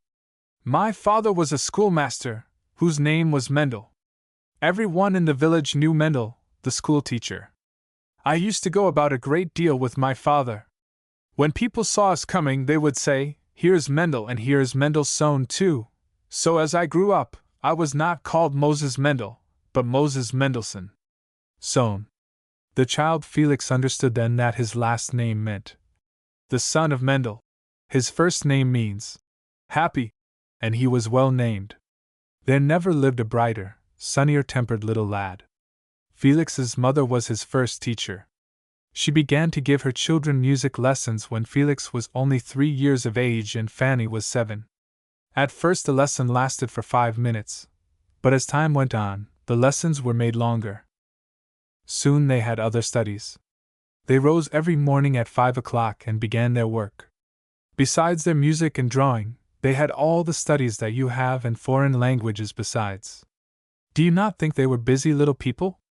When Felix was 11 years old, he could speak French, German, and English. Though he studied hard, he was a jolly boy. After being hard at work writing his music, he would run into the garden, clearing high hedges with a leap. He could climb a tree as nimbly as a squirrel. Felix and his little friends played all sorts of games in the big garden. Of all his playmates, Felix had none so dear to him as his sister Fanny. The two children were always together, and told each other all their secrets. Felix thought there was no one so kind and patient as Fanny. Fanny thought Felix was the dearest little brother in the world. She often helped her brother with his music. A composer is one who writes music. Felix became a composer while he was still a small child. When he was 11, he had composed 60 pieces of music. He had a teacher who helped him with his compositions. This man's name was Zelter. He was very proud of Felix, for he had no other pupil who made such progress. All of the Mendelssohn children liked music. They had a concert every fortnight at home. At these concerts, Fanny played the piano, Paul the violin, and a younger sister sang. Some of their friends often helped by playing other instruments. When several instruments are played together, there must be a leader to beat the time. This task fell to Felix, and he liked it, too. Let us imagine that we are at one of the concerts. See, Felix is so much smaller than the others that he mounts a stool, so that the players can see him more plainly. Now they are ready to begin. See how the eyes of the little leader shine. He tosses back the waving black hair from his shoulders. When he raises his arm, the playing begins. How beautiful it is! Can it be that the little Felix has composed this music? Yes, for when the music has stopped and the clapping has died away, his mother says, "Never before, my son, have you written such beautiful music." The father, too, was pleased with these concerts. He often invited his friends to come in and listen. Mr. Zelter was always there, and encouraged the children to play what Felix had composed. Although Felix was born in Hamburg, he spent most of his life in Berlin. In 1825 his father bought a beautiful home in that city. There was a garden of 7 acres. Fine old trees shaded the lawn. The house had many beautiful rooms. The one Felix liked the best was his mother's sitting room, which had 3 arches opening into another. The hall thus formed would seat many people. What a fine place for the family concerts! Felix was a wonderful performer on the piano.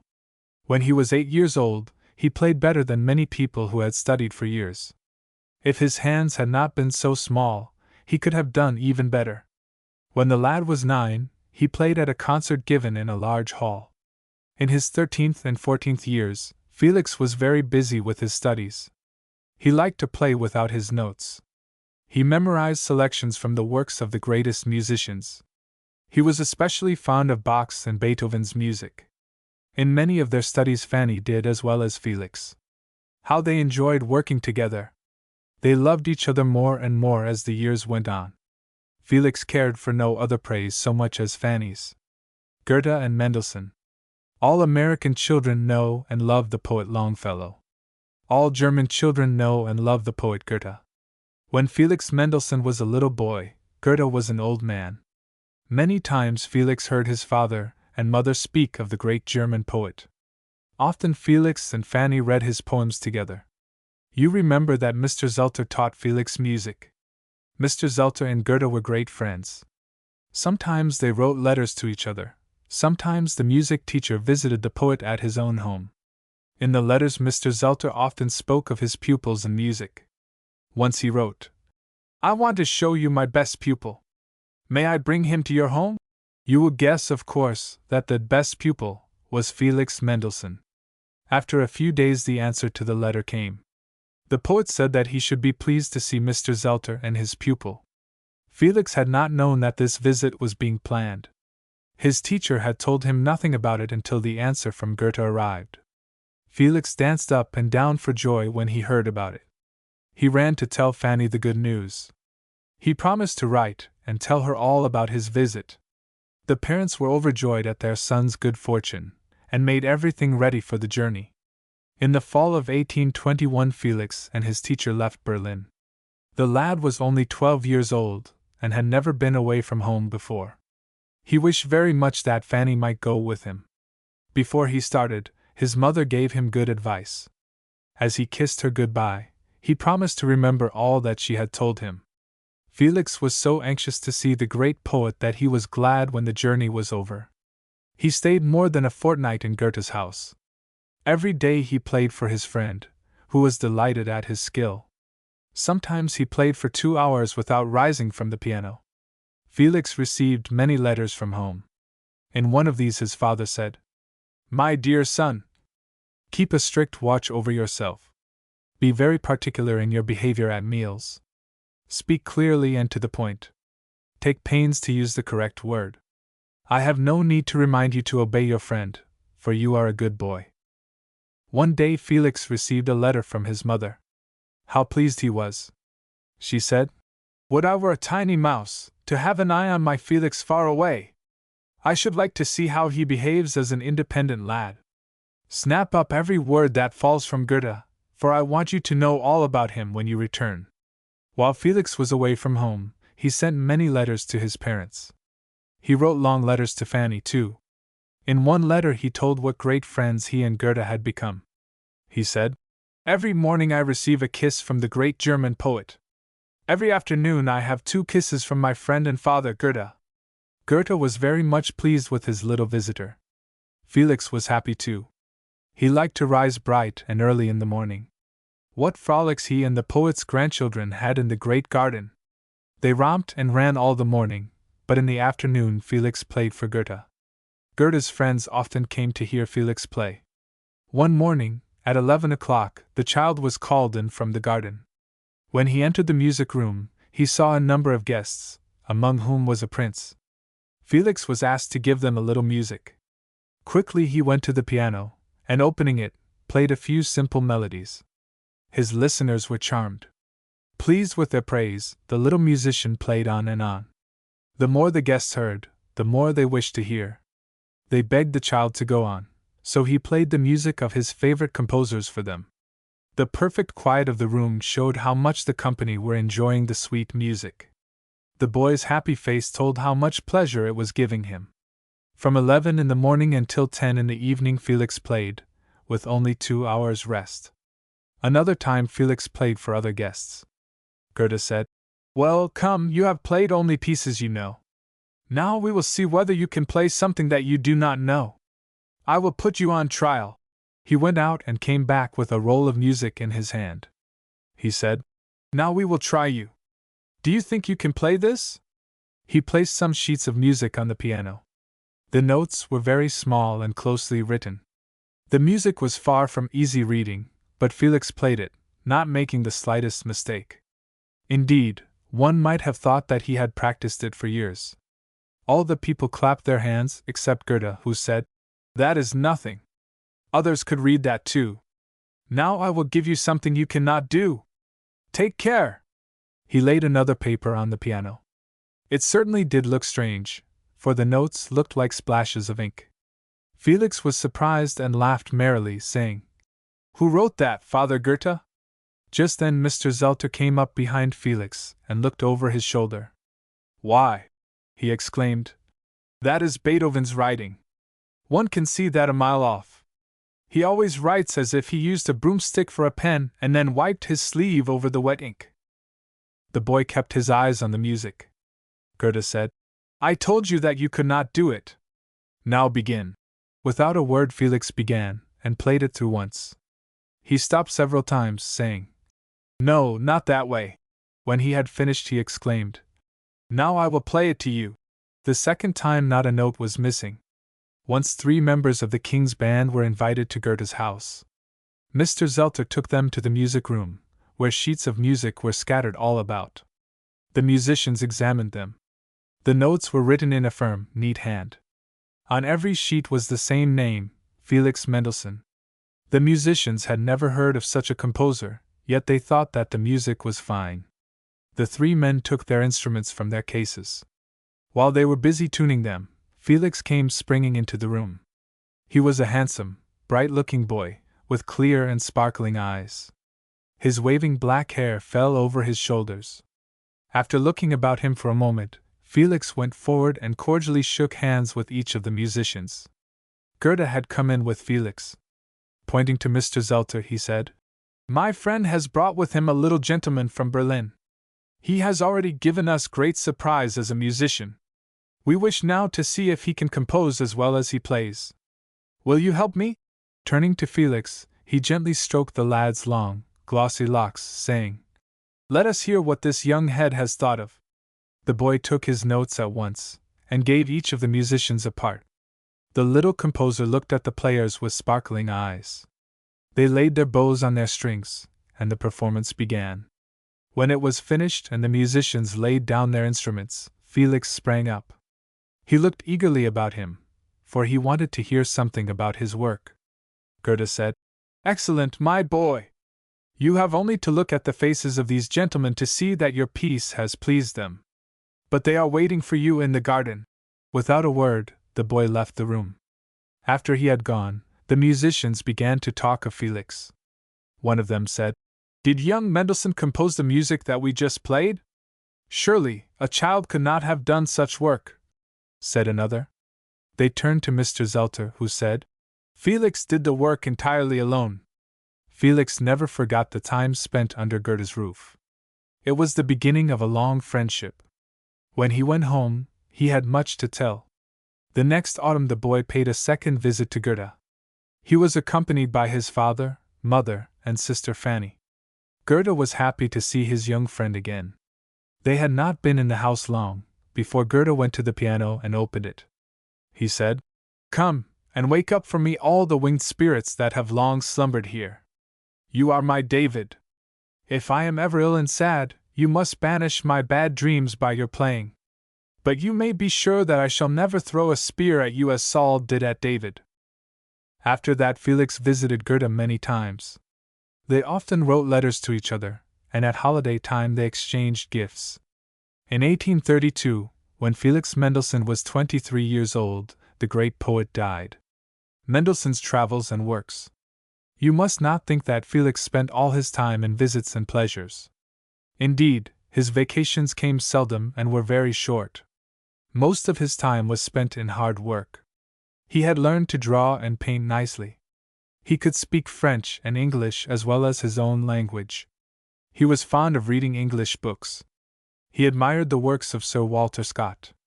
As he especially liked to study Shakespeare's writings, he read his plays again and again. When he was 17 years old, he wrote one of his most beautiful compositions. It is called Overture to Midsummer Night's Dream. Young Mendelssohn and his sister had been studying this play of Shakespeare's. They were delighted with the fairy story. If you could hear the beautiful music of the overture, you might imagine that you were in fairyland. You might fancy that you heard the songs of the elves and woodland sprites. Young Mendelssohn's father believed that much could be learned from travel. When Mendelssohn was about 15, he traveled in France and Switzerland. Soon after he was 16, his father took him to Paris, where he made the acquaintance of several great musicians. From these men he learned much that was of value to him. When he was 20 years old, he decided to devote all of his time to music. He had spent considerable time in traveling. He had studied so hard that he might have entered a university, had he wished. From that time on, he was to earn his living as a musician. One day his father said, "My son, you have decided to be a musician. In what city do you intend to carry on your work?" Mendelssohn did not know where he wished to live. His father said, "Do not decide at once. Travel in different countries of Europe. Visit the large cities, and become acquainted with the great musicians, then make up your mind where you can best do your work." So in April, 1829, Mendelssohn went to London and stayed until November. English people were delighted with his music. At one concert the overture to Midsummer Night's Dream was played. They thought that they had never heard such music before. They often invited Mendelssohn to play in the large churches. He played the great organ in St. Paul's Cathedral. Before he returned to Germany, he visited Scotland, as he wished to see Sir Walter Scott. Mendelssohn was charmed with the scenery of Scotland, and made many sketches while in that country. He wrote home, "When God himself paints the landscape, it becomes strangely beautiful."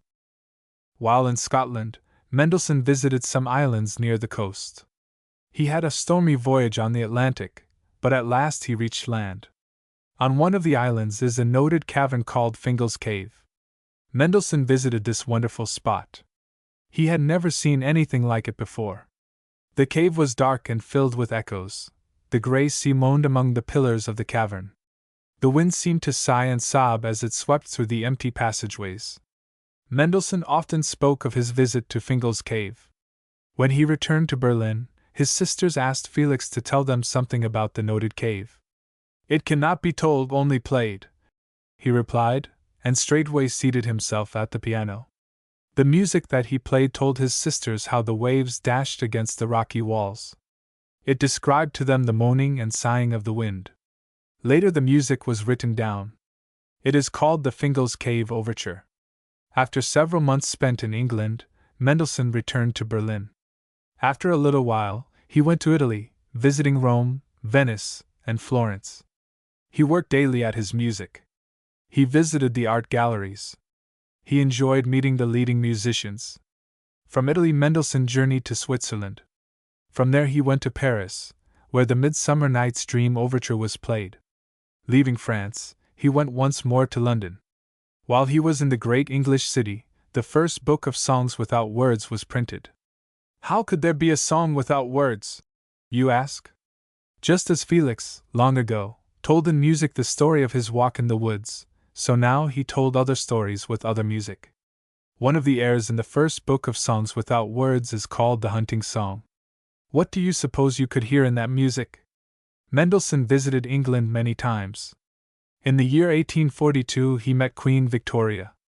The Queen's husband, Prince Albert, invited Mendelssohn to visit the palace, for he wished him to try his organ. The great musician accepted the invitation and went to the palace. While they were talking, the Queen entered. "Goodness, what confusion!" she said. The wind had littered the room with sheets of music. She knelt down and began to pick them up, Mendelssohn and Prince Albert helping her. Then Mendelssohn began a song. Before he was through, the Queen and the Prince joined in. The Queen then sang alone one of Fanny Mendelssohn's songs. Turning to the composer, she said, "Have you written any new songs lately? I am very fond of singing your music." This pleased Mendelssohn greatly. Soon the Queen went to drive, and Mendelssohn's visit came to an end. Before he left, Prince Albert gave him a beautiful ring, saying, "This gift is from the Queen. She begs you will accept it as a remembrance." Mendelssohn played at many concerts. He never would perform a piece that he had not carefully studied. He used to say, "Whatever is worth doing at all, is worth doing well. That takes time." Mendelssohn's greatest work is an oratorio. Now you must know that an oratorio is a composition for many voices and instruments. The words of the songs and choruses are taken from the Bible. This great oratorio, written in 1846, is called Elijah. The words are set to exquisite music. 10 years before, Mendelssohn had written another oratorio, called St. Paul, which is very beautiful also. Even now these two oratorios are often sung. Several volumes of songs without words were written. Some of the daintiest and most beautiful music Mendelssohn ever wrote is found among these songs. One of the loveliest and best known of them all is the Spring Song. Have you ever heard it? Mendelssohn used music as we do words. Once a young English girl put some roses and carnations on the piano for him. The sweet flowers pleased him. He thanked the thoughtful giver in a little musical poem. When he was in London, he received news that his sister Fanny was to be married. Mendelssohn could not go to her wedding, so he wrote her a letter. It did not express the thoughts that he had in mind. He tore the letter in pieces and composed some music, which he sent instead. Fanny Mendelssohn had great talent as a musician. She composed some pieces of music, some of which were published. Do you remember that Queen Victoria sang one of her songs? Fanny Mendelssohn died when she was 42 years of age. If she had lived longer, perhaps the world would know more about her music. When Mendelssohn heard of his sister's death, he was heartbroken. He felt that his best friend was gone. He remembered how her acts of kindness had brightened his life. He recalled her words of appreciation and cheer. Mendelssohn once had a visitor whom he entertained for a while by showing his statues and pictures. Then he said, "Now let us go to an open-air concert." He led the way to a lonely corner of the garden, where a nightingale was pouring out its soul. "He sings here every evening," said the great musician, "and I often come to listen. I sit here sometimes when I want to compose." Mendelssohn enjoyed hearing his own music. Some young people once planned a concert for him. He was so delighted and so eager to hear it that he and his lovely young wife arrived much too early. While his songs were being sung, his whole face beamed, his eyes sparkled with pleasure. He called out after each song, "Again, again, please, once more." They had to sing the Lark's Song 3 times. In 1847, when he was 38 years of age, Felix Mendelssohn died. His own life was a beautiful one, and he filled the lives of his friends with love and sunshine. He once wrote a little verse of poetry which shows the spirit of his life. Contents. Frédéric Chopin, 1809 to 1849. A Polish lad who became famous. Many famous men were born in the year 1809. We are proud to number among them several of our own countrymen. President Lincoln was born in that year, and also Oliver Wendell Holmes, the genial American poet. That year gave birth to England's sweet singer, Alfred Tennyson. Two of the greatest musicians, also, were born in 1809. They were Felix Mendelssohn and Frédéric Chopin. Frédéric Chopin was born in that part of the Russian Empire which is called Poland. Poland, however, has not always belonged to Russia. At one time it was one of the largest and strongest kingdoms of Europe. The Poles governed their own country, had their own language, their own church, and their own flag. All these were dear to the Polish people, and when, instead, they had Russian laws and saw Russian flags floating over them, they were filled with sorrow. The Poles did not give up their freedom without a bitter struggle. They have long been famous for their bravery and patriotism. In war, the Polish soldiers fought like heroes. At 3 different times, large parts of their country were seized by surrounding nations. Still, the brave Poles were happy in the little land that was left, for were they not free? When even that was lost, they became sad indeed. Poland was made a part of Russia before Frédéric Chopin was born, but the Polish people were hoping that some day they might gain their freedom. The children were taught to love their native land. They learned the songs that their fathers and grandfathers had sung in battle. They were told stories of the brave deeds of Polish soldiers. So it is not strange that every boy and girl in all the land wished to do something toward gaining Poland's freedom. If you saw some foreign flag instead of the stars and stripes waving above you, should you not wish to do something to restore our banner to its place? That is just what Frédéric Chopin wished to do for the flag of Poland. Poland is a flat country. Indeed, the word Poland means plain. Here and there one finds a hill, and there is one range of hills whose peaks rise 1,000 feet above the plain. If we visited Poland in the winter, we might find the fields covered with snow for months at a time. The rivers would be frozen and the forests dark and leafless. If we visited Poland in the hot summer, we should see many fields of waving green grain. The wheat, oats, and barley are very pretty as they sway back and forth in the wind. The fields of flax with their blue blossoms are far prettier, for they look like a piece of the beautiful blue sky come down to earth. In a Polish village not far from Warsaw lived Nicholas Chopin and his family. Although many years of his life had been spent among the Poles, he was a Frenchman by birth. His wife was a noble Polish lady, gentle and tender.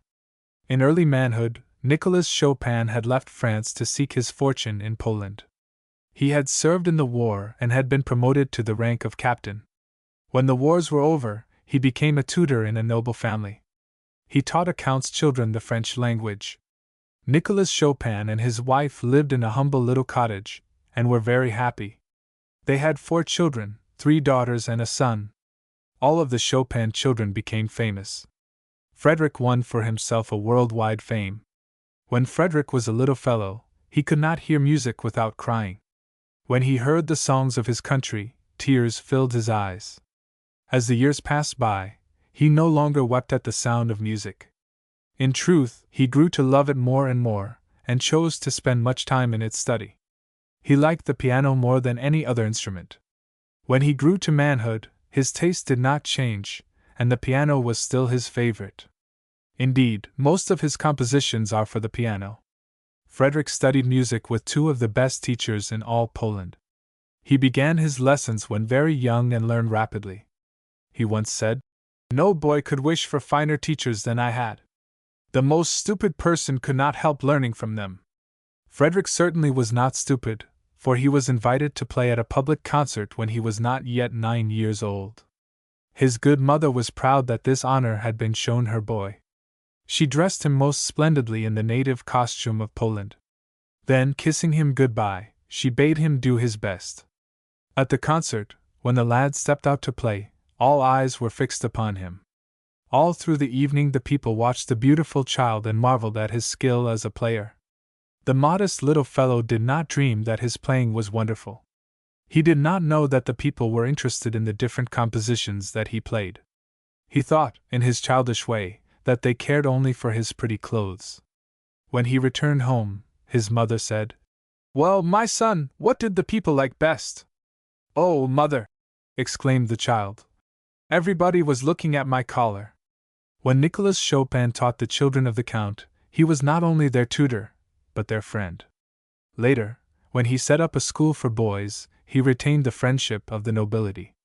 On this account Frederick's playmates were children of high rank. One of his little friends was Paul, the son of the Grand Duke. Frederick was once invited to the palace to play for the Grand Duke's guests. He not only played well, but bore himself as a little gentleman. For this reason he was often invited to play. One day the people in the Chopin neighborhood were surprised to see a fine carriage approaching. It was drawn by 4 horses, yoked abreast. The silver mountings on the harness glittered in the sunlight. A boy, richly clad in velvet, was seated in the carriage. Beside him sat his teacher.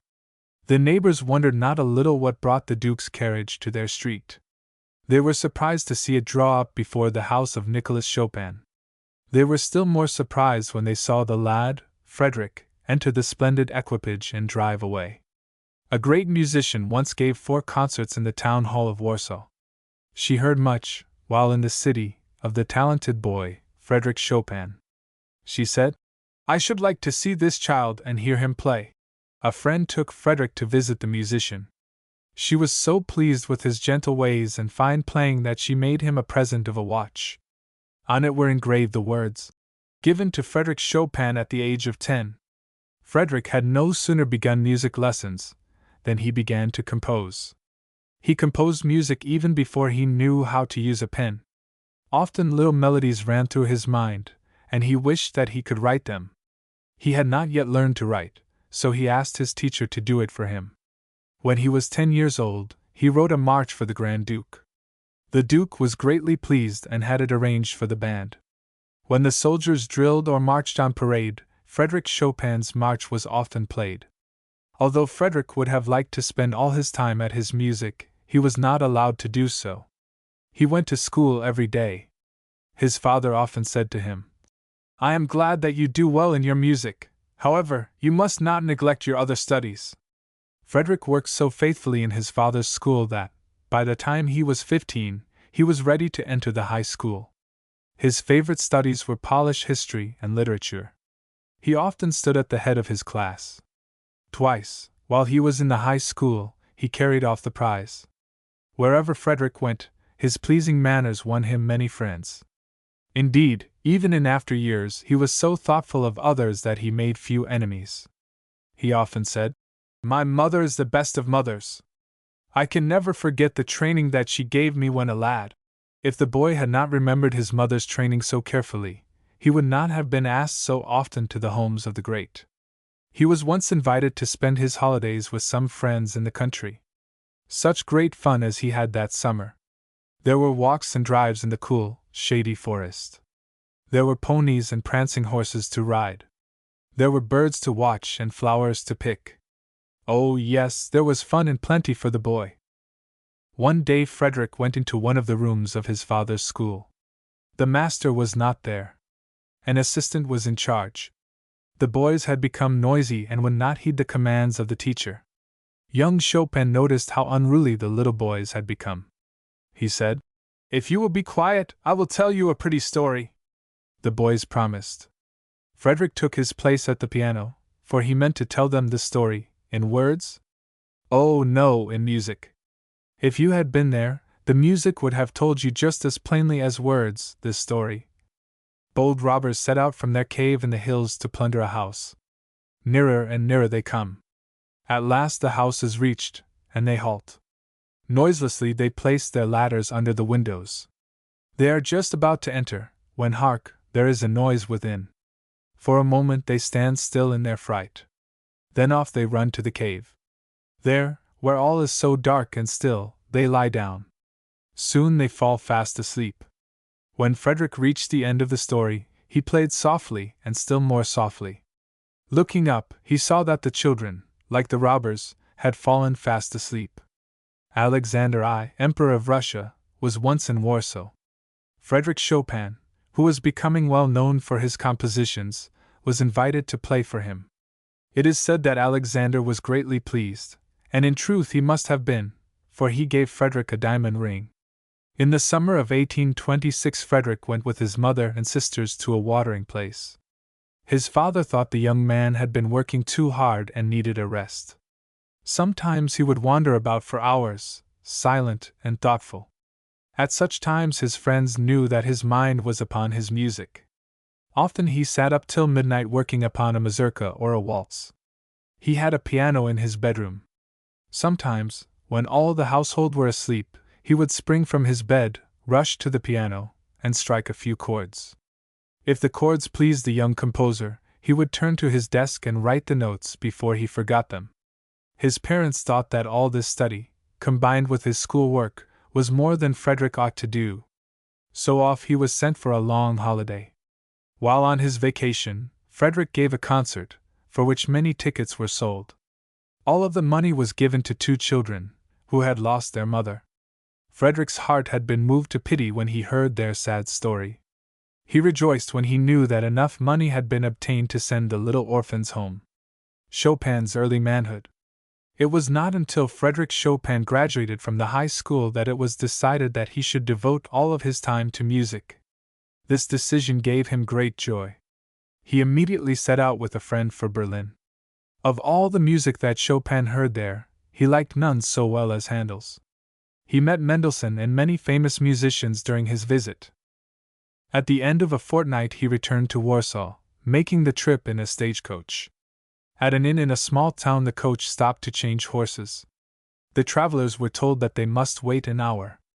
Chopin and his friend took a stroll about the town. Finding it a dull place they returned to the inn. The hour had gone by, but still no horses were harnessed to the coach. No guard, bugle in hand, sat upon the high seat, ready for the journey. Entering the inn, Chopin was delighted to find an old piano in one of the rooms. It did not seem to be a fine instrument, but it proved to be better than it looked. When Chopin opened it and played a few notes, he found it to be in good tune. Now that he had found a good piano, he cared little how long the delay might be. He played on and on, without a thought of his journey. One of the travelers, hearing the music, came and stood in the doorway. One by one the other travelers gathered about the piano. The sweet sounds charmed the listeners into silence. One old German even let his beloved pipe go out. The keeper of the inn and his two pretty daughters joined the group.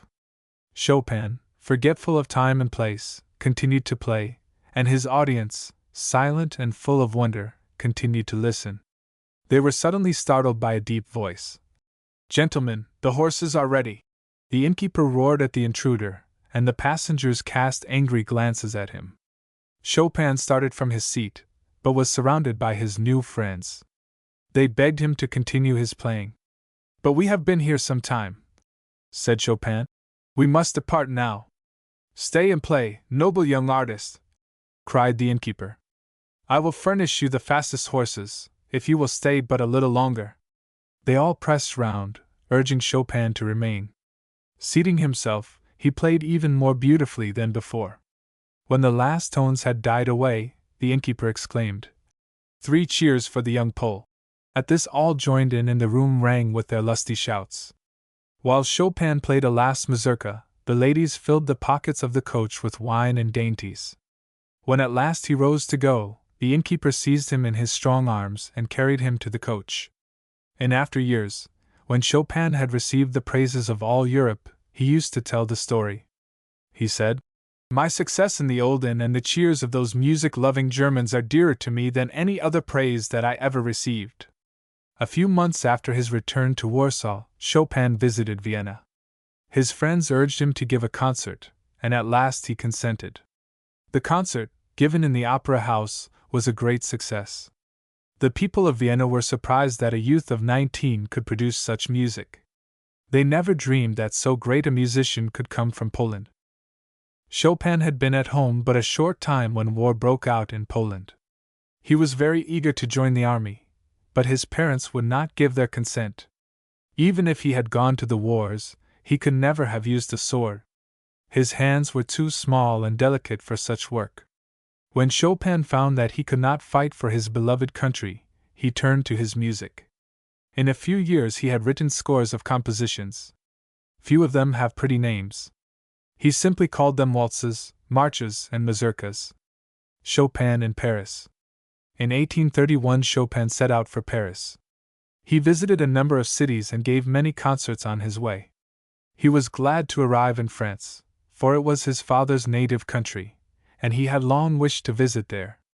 He had no idea, however, that he should never see Poland again. He little thought that the remainder of his days would be spent in Paris. At the time of his arrival in the French capital, Frédéric Chopin was a young man of 22. He found life a hard struggle in the great city. He could not sell his compositions, and few cared to hear him play. He became discouraged and made up his mind to try his fortunes in America. The day before he expected to sail for America, a Polish friend invited him to spend the evening at the home of a wealthy baron. The homesick young man accepted the invitation gladly. When asked to play, he charmed all the company. After his performance, a number of persons came to the young man to compliment him upon his skill. He was asked by many for music lessons. His great talent and refined manners made him a general favorite. Soon after he wrote home, "I shall not go to America now, for I am happy in Paris. I have work in plenty and the best of friends. Among them are princes and nobles. Many fine musicians have come to me for lessons. From the praises I receive, I might imagine myself a great artist. However, no one knows so well as I that I still have much to learn."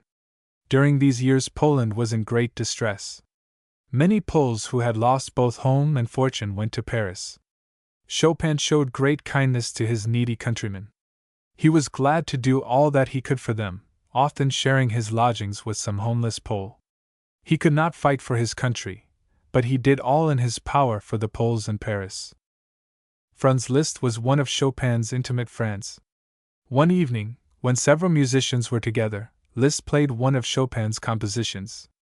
As he played, he changed a few notes here and there. When he had finished, Chopin said, "I beg you, my dear friend, when you play my music, to play it as it is written or not at all." "Play it yourself then," said Liszt, rising from the piano. "With pleasure," answered Chopin. At that moment the wind put out the light. When they were about to relight it, Chopin said, "No, the moonlight is enough." His hands then wandered over the keys, and for more than an hour he played so beautifully that his listeners were in tears. "You are right, my friend," said Liszt. "Such music as yours ought never to be changed, for you are a true poet." A friend once said to the Polish musician, "Chopin, how is it that you have never composed an opera?"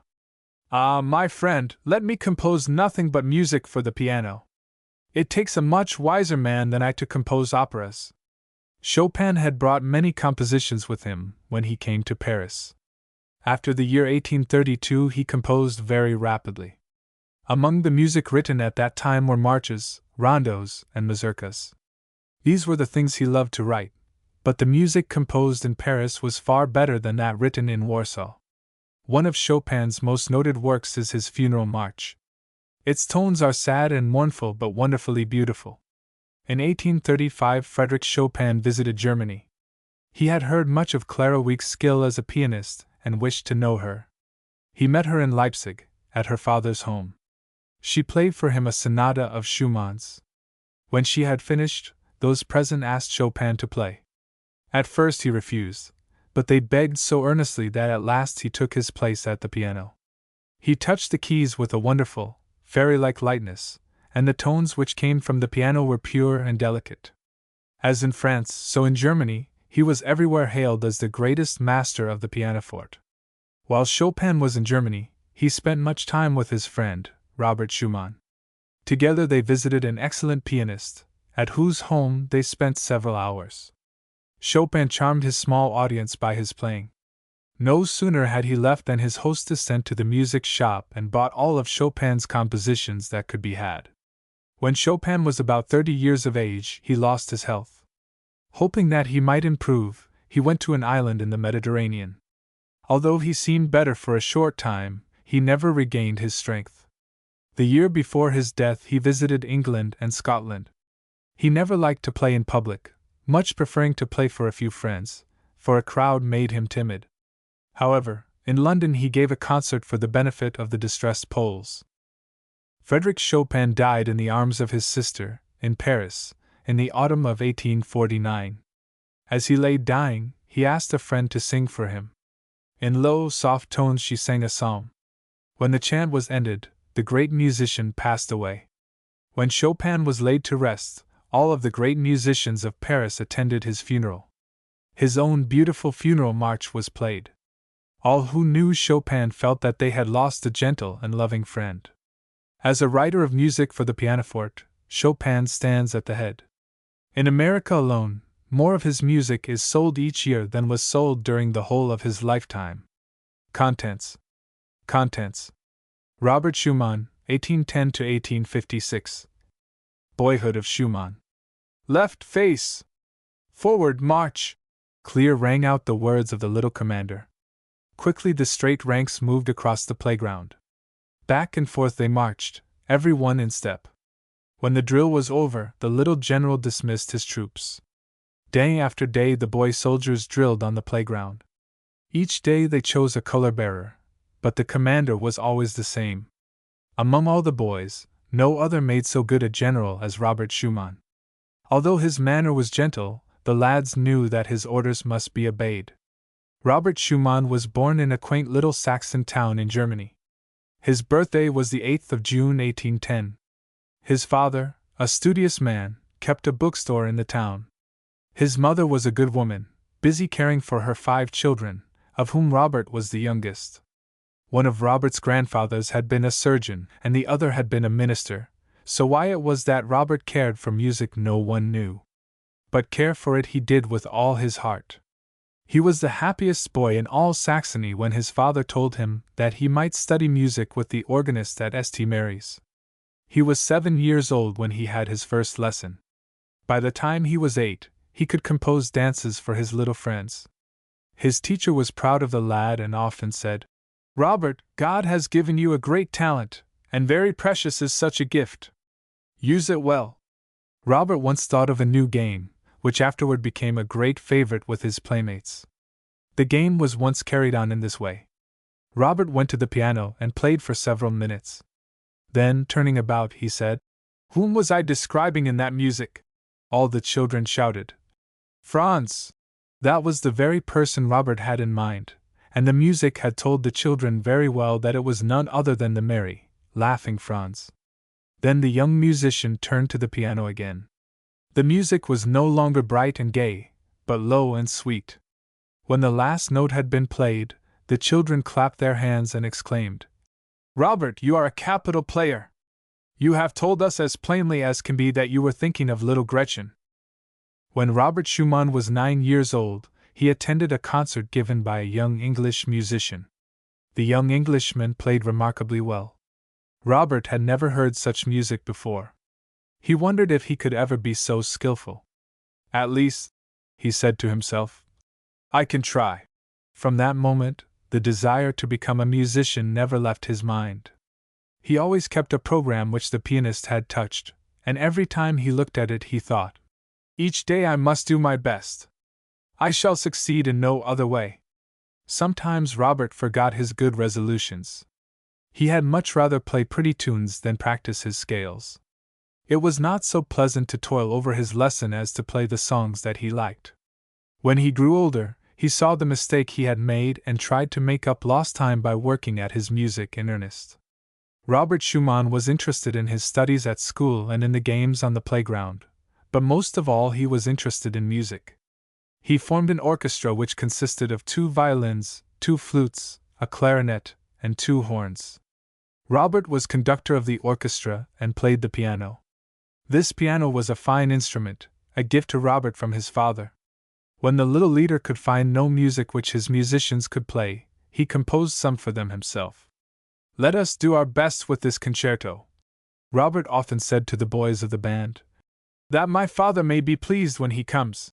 Then, so interested did they become in the rehearsal, that they did not notice the father, as he came softly into the room. When the concerto was finished, he said, You have done well, my lads. Here is some new music as a reward. Once Robert's teacher gave a concert. A chorus of many voices sang a beautiful piece of music. No orchestra played while the chorus sang, their only accompaniment was a piano.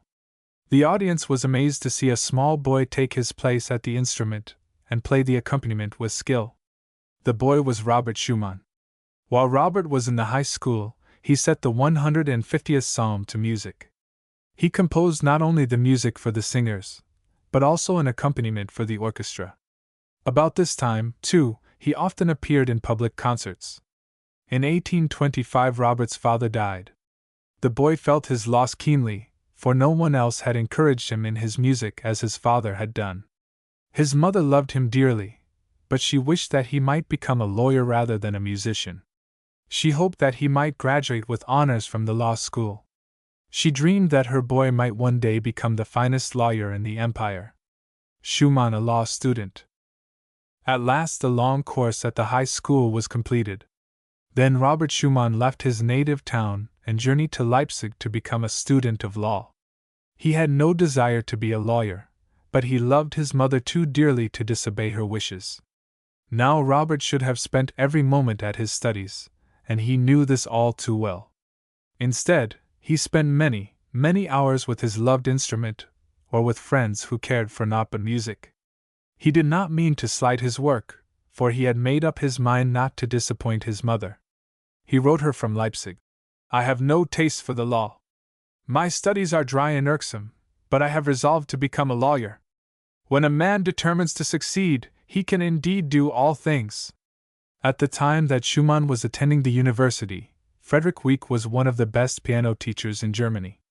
Schumann had made rapid progress with this teacher. He spent more time than ever at the piano and grew more and more to dislike his lectures at the university. After some 12 months spent in Leipzig, Schumann wrote to his mother, asking permission to go to Heidelberg to continue his studies. He wished to hear the lectures of one of the most famous lawyers in Germany. Now you must know that this famous man was also a musician. Perhaps Schumann knew this and cared more for the music than for the law. At any rate, he was very happy when his mother granted his request, and he left Leipzig with a light heart. Schumann had not had his piano sent to Heidelberg, and he missed it greatly. 2 or 3 days passed, and he had not once touched an instrument. One day, while he was out walking, so the story goes, he passed a music store and saw some pianos in the window. Schumann was a timid man, but his desire to play overcame all his fears, and he walked boldly into the shop. Seating himself before one of the pianos, he played for 3 hours. At the sound of the sweet tones, the men in the shop put aside their work and gathered about the musician. Schumann did not see the group of listeners, did not hear their cries of wonder, nor notice their applause. His thoughts were far away. It was not long before Schumann found lodgings and hired a piano. He was very happy in his new home. He said to a friend, I look from my window and see a splendid old mountain castle. The green hills covered with oaks meet my view on every side. I feel like a prince, and a real prince could not ask for anything more lovely than the view from my window." Although Schumann had gone to a new city, he retained his old habits. It was much more pleasant to go to the open piano than to dust-covered law books. We are told that he practiced 7 hours a day, and that the evenings were spent with music-loving friends.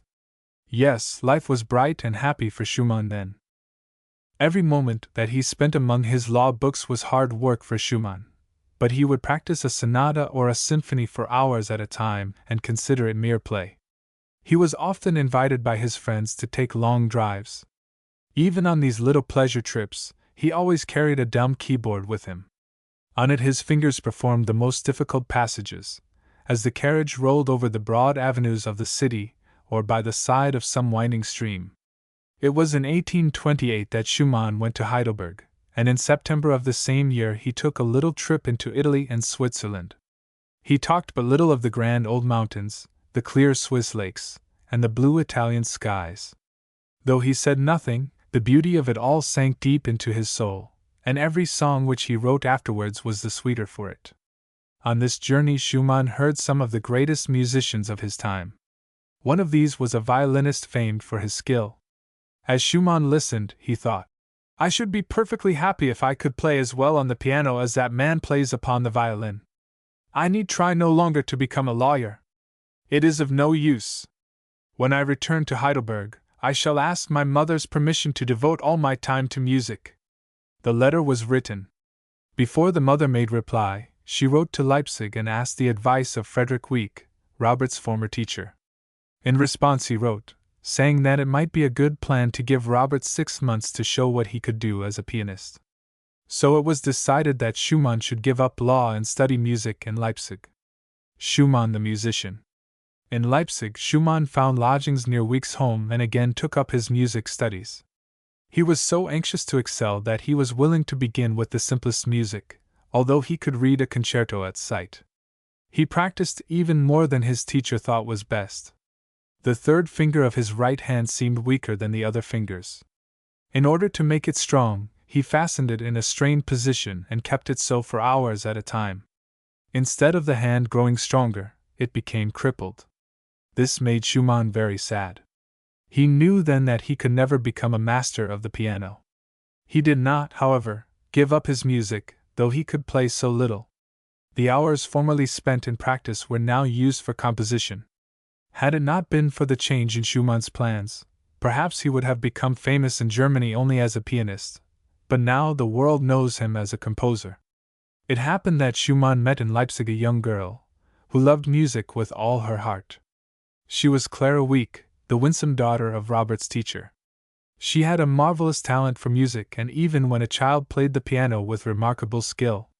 She appeared often in public concerts and was much petted and praised. Praise, however, did not spoil her. In fact, each day she became more gentle and lovable. She and Robert Schumann became fast friends. Among Schumann's other friends in Leipzig were some young men. They were all interested in music and met every evening for study. When a new piece of music appeared, they discussed its good points. At that time much poor music was written, and many poor musicians were receiving praise that they had not earned. The young men knew that this was not right. They wished that the good musicians might become better known. This circle of friends were thoughtful, earnest young men, friends of the good, enemies of the bad. They could think of no way to make matters better. One evening Schumann said to them, "Let us publish a paper that will help things to grow better. We will boldly speak the truth, and if a man's work is poor, we will pay no heed to him. If any musician does well, he shall have our praise." As the young men agreed, the paper was started. Robert Schumann was chosen editor. His articles for the little paper were well written and he never spoke ill of anyone. He once wrote kindly of Mendelssohn's work. When Mendelssohn saw the article, he said, "I am quite delighted. Such praise comes from a pure heart. 10,000 thanks to the man who wrote this." In 1832 Schumann composed his first symphony in G minor. One movement of this symphony was played at a concert, and the pianist was none other than the wonder child, Clara Wieck. The people at the concert often heard good music, but the girl's playing amazed them. They applauded her again and again. They waved their handkerchiefs and tried in every way to show their admiration. This symphony of Schumann's was never published. His compositions were not popular. As surely as every gleam of sunshine found its way into Mendelssohn's music, so every shadow found its way into Schumann's. For this reason, many did not care for the music which Robert Schumann wrote. Still, he worked on, not caring for the praises of men. He was happy in this, that he could express in music the beautiful thoughts that filled his mind. While Schumann had been busy with his paper and his compositions, Clara Wieck had become a beautiful young woman. Schumann saw her often at her father's house and grew to love her dearly. In 1840 she became his wife. We have told you that Clara Schumann had been called a wonder child. At the time of her marriage, she was known as the finest pianist in all Germany. She played Chopin, Bach, and Beethoven at the concerts which she gave in many large cities. In all of these places she was highly praised. All of Robert Schumann's best music was written after his marriage. In 1 year alone he composed over 100 songs, and what beautiful songs they are! In almost every country the songs of Schumann are well known. Just as Wagner is known as a writer of operas, so Schumann is known as a writer of songs. Some of his most famous songs are The Stranger, Butterflies, and The Poet Speaks. Robert and Clara Schumann worked together at their music in their cozy little home. They were very happy, and home was the dearest spot in the world to them. Sometimes they made long concert tours, but they always rejoiced when they could return to Leipzig once more. On one of their concert tours, they visited northern Germany, Sweden, and Russia. In all of those countries they met with the greatest success. While they were in Russia, they spent some time in St. Petersburg, where they were invited to court. The royal family and all the nobility showed them the highest honors, and when Clara Schumann played, she received the compliments of all. Even the princess came to the Schumanns, begging them to remain in St. Petersburg. Clara Schumann was fond of playing her husband's music. In Russia, the people liked one of Mendelssohn's compositions better than anything else that she played. It was the Spring Song, one of the beautiful songs without words. So delighted were the people when she played it, that they called for it again and again. The emperor demanded it 3 times. Outside of his own home, Robert Schumann was a very silent man. It is said that he once went to a friend's house, entered the music room with a friendly nod, went straight to the piano, and opened it, softly whistling the while. Seating himself, he played a few chords, followed by a charming melody, closed the piano, and walked out, nodding his head in a friendly way. Then off he went without a word to anyone. Although at different times Schumann lived in various cities, most of his compositions were written in Leipzig. He was a hard worker, in 1 year writing 30 pieces of music. Some of his well-known compositions are The Pilgrimage of the Rose, the music for Faust, and the music for Byron's Manfred. In 1845 Schumann was obliged to leave Leipzig on account of failing health. He chose Dresden for his home. He heard no music, for his doctor had forbidden it. He led a very quiet life, seeing few friends. It was at that time that he made the acquaintance of Richard Wagner. At the end of the year his health was much improved. He took up his work once more and wrote his second symphony. During the next 8 years Schumann wrote many beautiful compositions. He lost much time, however, on account of ill health. 2 years before his death, Schumann and his wife took a trip through Holland. The composer was very much pleased to find that the Dutch people knew his music and loved it well. On his return to the fatherland, his health failed utterly. His mind, which had not been strong for some time, grew weaker day by day. During the last months of his life he spent much time at his beloved piano. He died in 1856 and was buried in Bonn. Contents. Franz Peter Schubert, 1797–1828. Longfellow. One winter's night in 1797 a little child was born in Vienna. He was called Franz Peter, and his father was Schubert the schoolmaster. The home into which the child came was one of poverty. There was a large family of children to be cared for, and there was but little money with which to feed and clothe them. On the day that Franz Schubert was born in that humble home, Haydn was 65 years of age, and the great Beethoven was a young man of 27. Mozart had passed away 6 years before. Little did schoolmaster Schubert and his good wife dream that their little son would one day make the name Schubert as famous as any of these. Famous, indeed, did the family name become through Franz Peter. And today, if you were to visit Vienna, you would find his first home marked with a gray stone tablet. Carved into the marble are words meaning birthplace of Franz Schubert. Franz started to school when he was 6 years old. A year or two later he began the study of music. His teacher soon found that the boy already knew a great deal. At the close of a lesson one day, he said to the child, "Who has been your music teacher?" "May it please you, I have had none but yourself." "How, then, have you learned so much about music?" Then the boy told his story. He said that a playmate of his was an apprentice in a piano factory. Franz often begged to be allowed to go to the shop. At last his friend said, "You may go with me just this once." When he was ready to go home, Franz could not be found in the workshop. The apprentice hurried from one room to another. At last he found the little lad in the room where the pianos stood. He had been having a delightful time, picking out exercises on the white keys. Many times after that he went to the piano factory. Soon he had taught himself all that most children learn in a great many lessons. The boy's singing teacher often said to the schoolmaster, "I have never before had such a pupil." One day he came to the father with tears in his eyes, saying, "Whenever I want to teach Franz anything, I find he knows it already." The boy's father was anxious that Franz should become a member of the choir in the Emperor's chapel. Those who sang in the choir first passed an examination in music. Then they were allowed to enter a school where music and other studies were taught. Franz often saw the choir boys in their uniforms trimmed with bands of gold, and studied harder that he might one day enter the choir.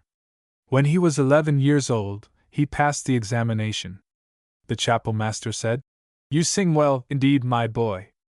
When Franz arose to sing for the chapel masters, some of the boys began to point their fingers at his poor clothes. Franz could hear them whispering among themselves, "He must be a miller's son." When he began to sing, the whispering ceased.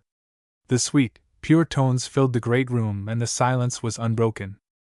One day the chapel master saw some music that Franz had composed. He said to himself, "Franz Schubert is no ordinary child. He must study composition in earnest.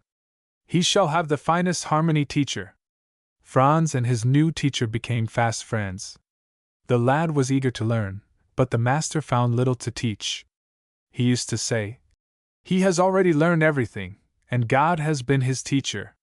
During the years that Franz attended the choir school, it was his custom to visit his parents on Sunday afternoon. The schoolmaster and 3 of his sons had formed a quartet.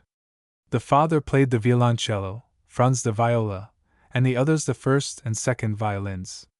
Although Franz was the youngest, he was the first to notice a mistake. If it was one of his brothers who made the mistake, Franz would frown. If it was the father who played a wrong note, no notice of it was taken the first time. If he played incorrectly the second time, Franz would smile and say modestly, "There must be something wrong, father." The writer of sweet songs. It was in 1813, when Franz Schubert was 16 years old, that a great change came into his life. His voice lost its purity and sweetness. He could no longer reach the high notes with ease. For these reasons he was obliged to leave the chapel choir. The boy knew that he must earn his own living. He became an assistant in his father's school. There, day after day, for 3 years, he taught the little children their ABCs. He did not enjoy his work, and the moment school was over he busied himself with something far dearer to him than teaching. Composition was his heart's delight, and he spent all his leisure time in writing music. One of the best compositions of his early years was a Mass in F. It was given in a large church, where Franz went to hear it. It so happened that his old teacher was there and heard the young man's music with great pleasure. At the close of the Mass, he came hurrying to his friend, exclaiming, "Franz, you are my pupil, one who will do me much honor." Teaching and being taught, that was the way in which young Schubert spent a year or two after he left the Emperor's chapel. Teaching the primer class in his father's school and being taught the science of writing music was the work which filled his hours. Many of Franz Peter's friends spent their leisure time in outdoor games.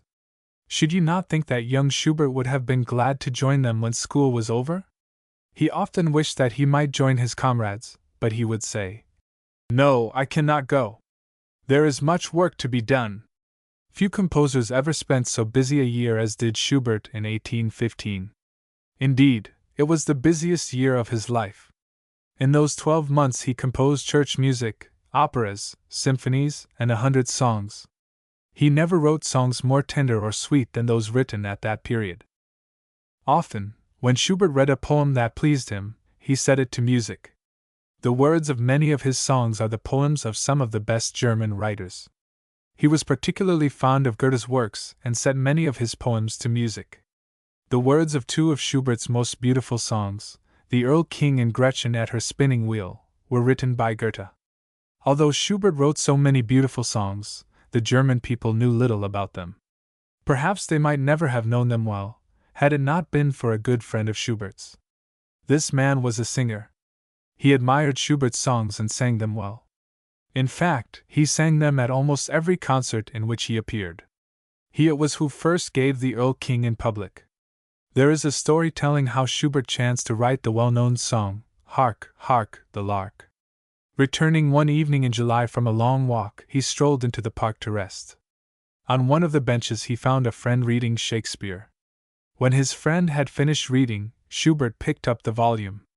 Idly turning the pages, his eye fell upon the verses beginning, Hark, hark, the lark at heaven's gate sings. As he read, music fitting the words passed through his mind. Hastily taking pencil and paper, he drew the staves, and without once glancing up, he wrote every note of the music. Schubert had only a few friends, but these were near and dear to him. The King of Song, as we sometimes call him, was a man unselfish and true. To the last days of his life he was poor. He never complained, nor was he sad on this account. In many respects, Franz Peter Schubert had a different life from most other great composers. He never played at the courts of queens and emperors. He was never given diamonds or other costly presents. He seldom played at concerts. He never had the joy of hearing his compositions cheered again and again. He never saw an audience sit silent under the charm of his music. Many songs that Schubert wrote have never been published. Among his best-known works are The Wanderer, Hedge Roses, The Wanderer's Night Song, The Pilgrim, Prayer Before the Battle, and The Slumber Song. He also set to music Scott's Lady of the Lake. We must not forget that, although Schubert is best known as a songwriter, he also wrote much exquisite instrumental music. One of the loveliest compositions for the piano is the Serenade. Many serenades have been written, but no other is so lovely as Schubert's Serenade. Although Schubert and Beethoven lived at the same time, they seldom saw each other. It was during Beethoven's last illness that he first came to know Schubert's compositions. A friend brought him a number of Schubert's songs to read, and the master was delighted. In the procession of friends at Beethoven's funeral, Schubert was one of the torch-bearers. Scarcely a year had passed before Schubert, too, had passed away. He was buried in Vienna, near the graves of Mozart and Beethoven. A stately monument marks the last resting place of the writer of sweet songs. Hedge roses. In the hedgerow growing. Joy in his heart was glowing.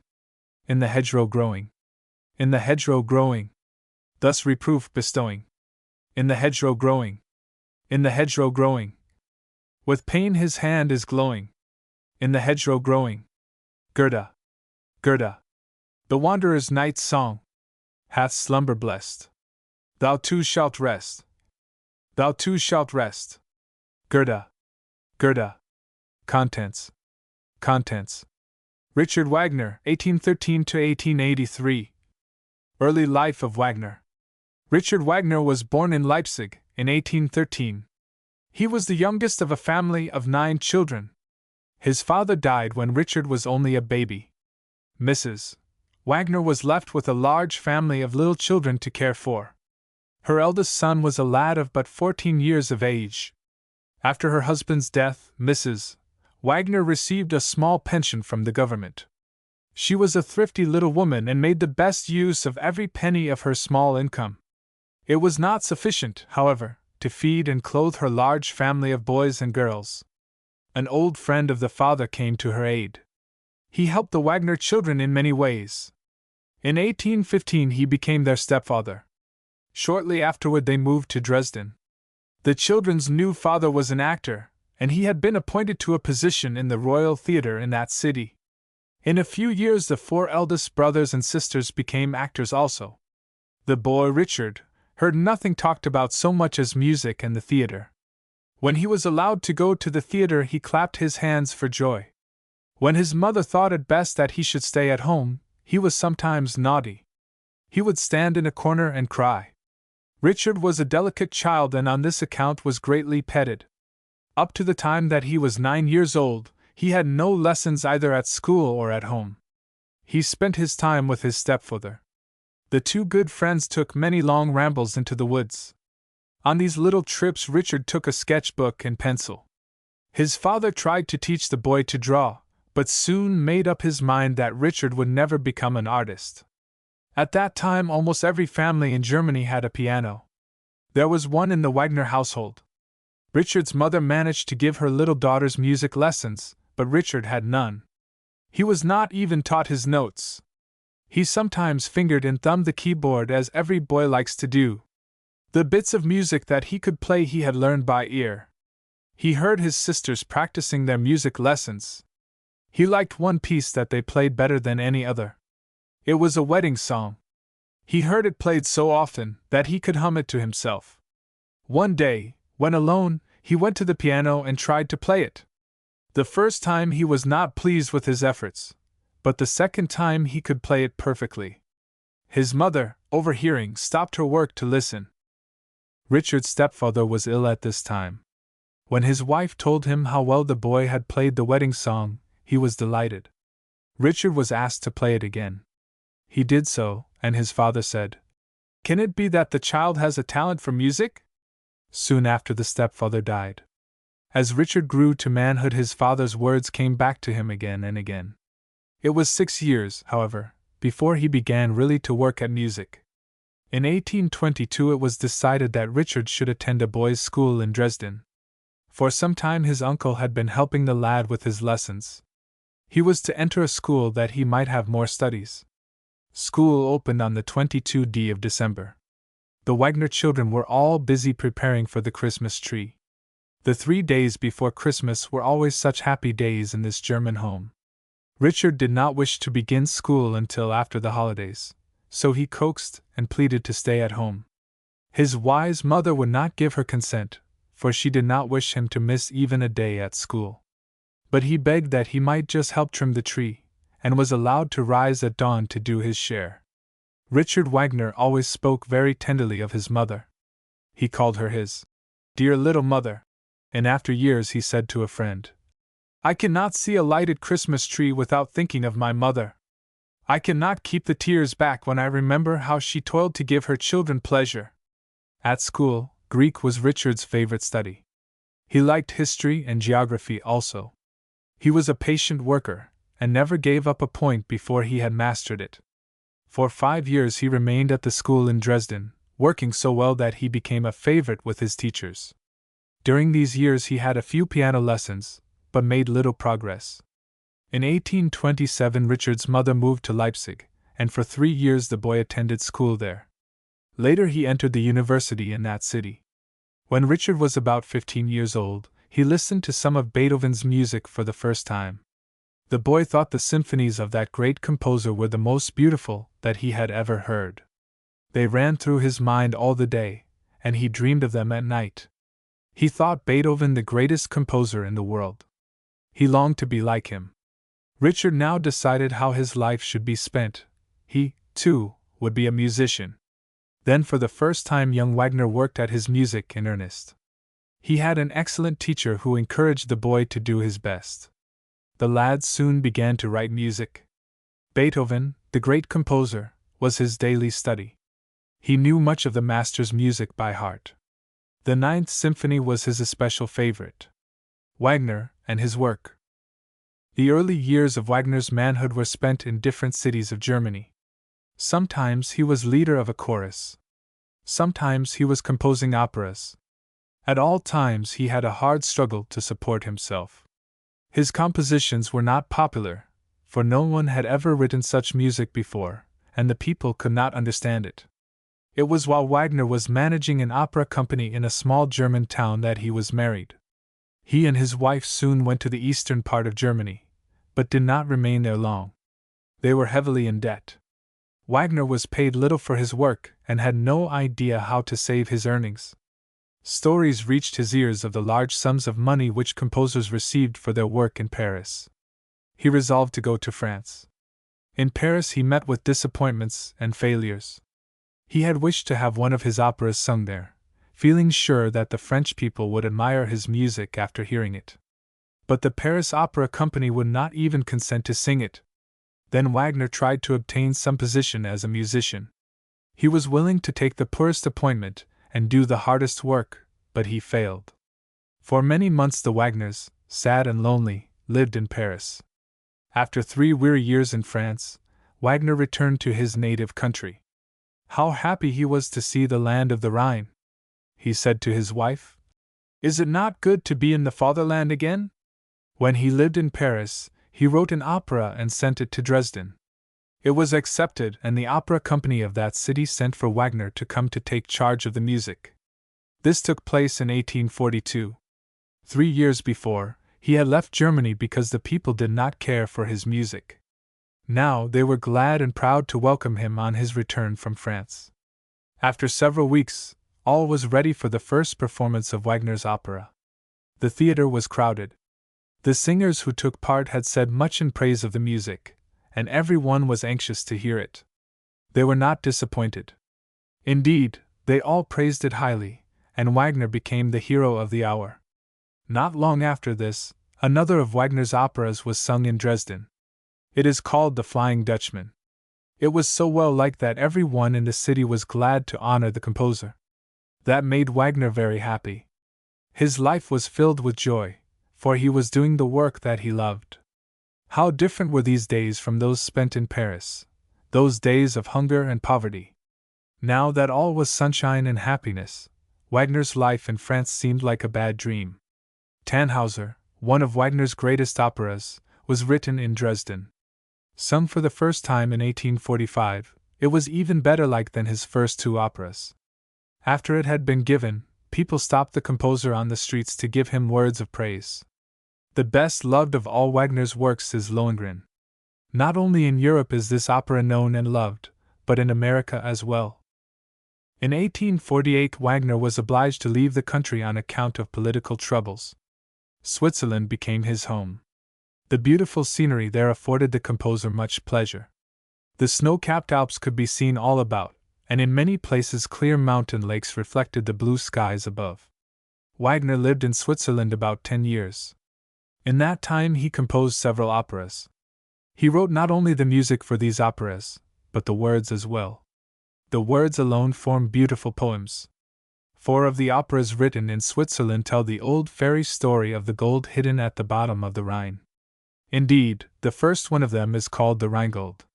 Richard Wagner put the legend into poetry, and then composed exquisite music to fit the words.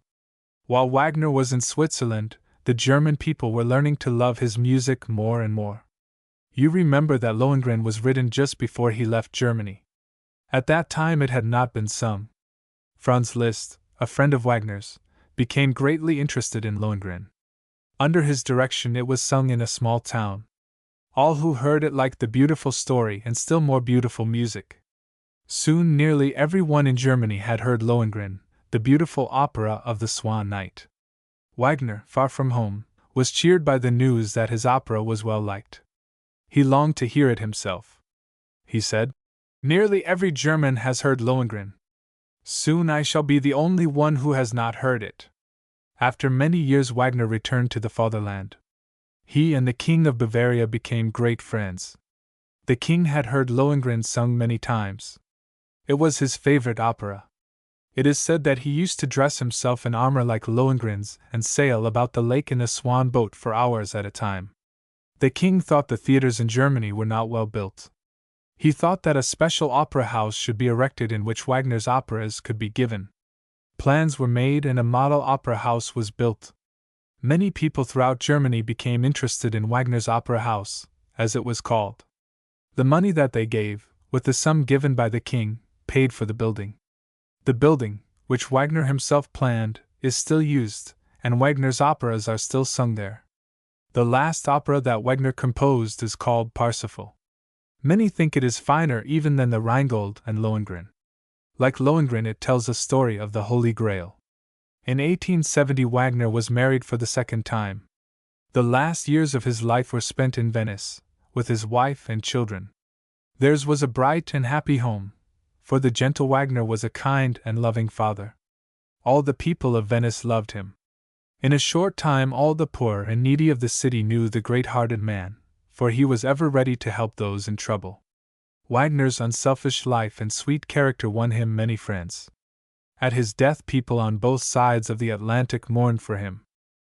The great composer died in Venice, and his body was taken to Germany for burial.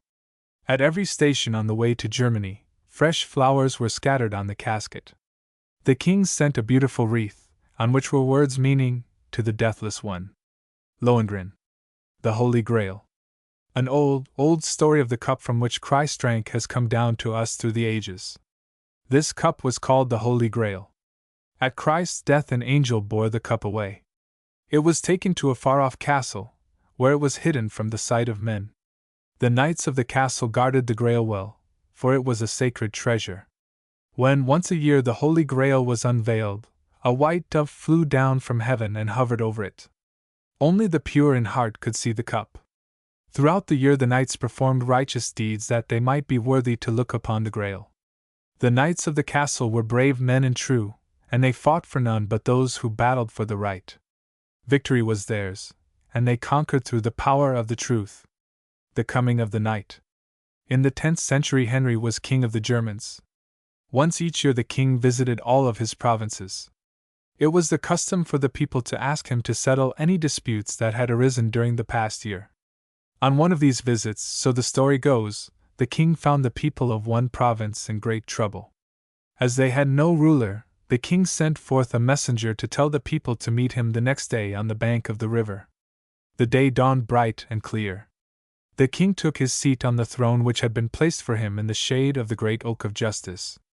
At his command a nobleman approached the throne. It was Frederick, a tall man, with black hair and eyes. He wore always a scowl upon his face, and an angry light gleamed from beneath his heavy brows. Near him stood Ortrud, his wife. She wore a rich robe of crimson velvet. The proud woman watched the movements of all about her, and not a word that was spoken escaped her. "I am happy, O king, that you have come to help us in our trouble," said Frederick. "Hear the truth. When our good duke lay dying, he entrusted his children, a boy and a girl, to my care. Well did I love and guard them, looking to the time when the boy should become ruler of the province. One day, the girl, Elsa, took her brother by the hand. Laughing and singing, the two went forth into the woods together.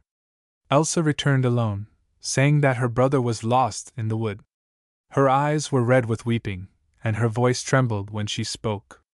To all my questions she only replied, "I know not where he is." I spoke sharply to the maid. Pale and shuddering, she turned from me. Then did I know that Elsa had taken her brother's life, so that she herself might one day become ruler of the province. The king listened in silence to Frederick's story. He was sad and troubled. He could not believe that the young princess had been guilty of so great a crime. He resolved to question the maid himself, so a messenger was sent for her in haste. The crowd of people who had assembled waited in silence for their princess. Soon many voices were heard to whisper, "See, she comes! Our own princess! Now we shall know the truth!" As she approached, the crowd parted to make room for Elsa and her ladies. The soft robes of the maidens were of palest blue. The young princess was dressed in pure white. Her long bright hair, gleaming like gold in the sunlight, fell softly about her shoulders. As they drew near the throne, the people stood apart, and Elsa knelt before the king alone. Gently he questioned her. The girl's blue eyes were filled with tears as she answered, "My poor brother! My poor brother!" "Fear nothing, Elsa. Tell me all," spoke the king. His voice was so kind and his manner so gentle that the young princess knew she could trust him as a true friend. She said, "When I have missed my brother, I have often gone alone to pray. One day as I was praying, I fell asleep. I had a beautiful dream. In the midst of shining clouds, I saw a knight in gleaming armor. A golden horn hung at his side, and he leaned upon his sword. In a sweet voice he spoke words of cheer to me. Then I awoke. My heart was filled with joy, for I thought, he will defend me. He will prove that I have done no wrong." So clear was Elsa's tone that all the people believed her words. Then up spoke Duke Frederick. "I know the maid is guilty," he said. "Let anyone who thinks her innocent stand forth and fight with me." "And may God help the right," the king said. "Elsa, are you willing to trust to this knight of your dream? Will he come, think you, and defend you against Frederick?" "Yes," whispered the maiden. "He will come, for he has promised." At the king's command the trumpeter blew a long, clear blast from his horn. Then he called in a loud voice, "Let him stand forth who in the right of heaven comes here to fight for Elsa." There was a long silence, but no answer came to the summons. Again and yet again the trumpeter repeated his call. A hush fell upon the waiting people. Elsa and her ladies dropped upon their knees and prayed for the help which had been promised. Suddenly there was a cry from the water's edge. "Look! A boat! A swan! They draw near! In the boat stands a knight. How his armor gleams in the sunshine!" At these words Elsa rose from her knees and looked toward the shore. She saw the knight spring from the boat. Ortrud, too, saw him. She saw his shining silver armor and the golden horn hanging at his side. She saw his bright yellow hair and the long blue coat that fell from his shoulders. All this she saw and remained as cold and proud as before. Then she caught a glimpse of the swan's soft white feathers and the golden chain that formed his harness. At this sight she trembled and grew pale. Turning to the swan, the knight sang a beautiful song as he sent it away. "Farewell, my faithful swan," he sang. While the swan sailed slowly down the river, the knight advanced to the king's throne. "I have come, O king," he said, "to do battle for the Princess Elsa." Then did Elsa and all the people mark his noble bearing. Never before had they seen a knight so strong and fearless. "Elsa," said the knight, "will you be my wife if I win from the Duke Frederick?" "Yes," she answered. "Then promise me 3 things. Never ask my name, my race, nor whence I came." Elsa was about to speak, but the knight begged her to think again before she promised. "I promise," said the maiden. Then the battle took place. With a few swift strokes the swan knight defeated the duke. However, in his kindness of heart, he spared Frederick's life. Then a great shout rose from the people.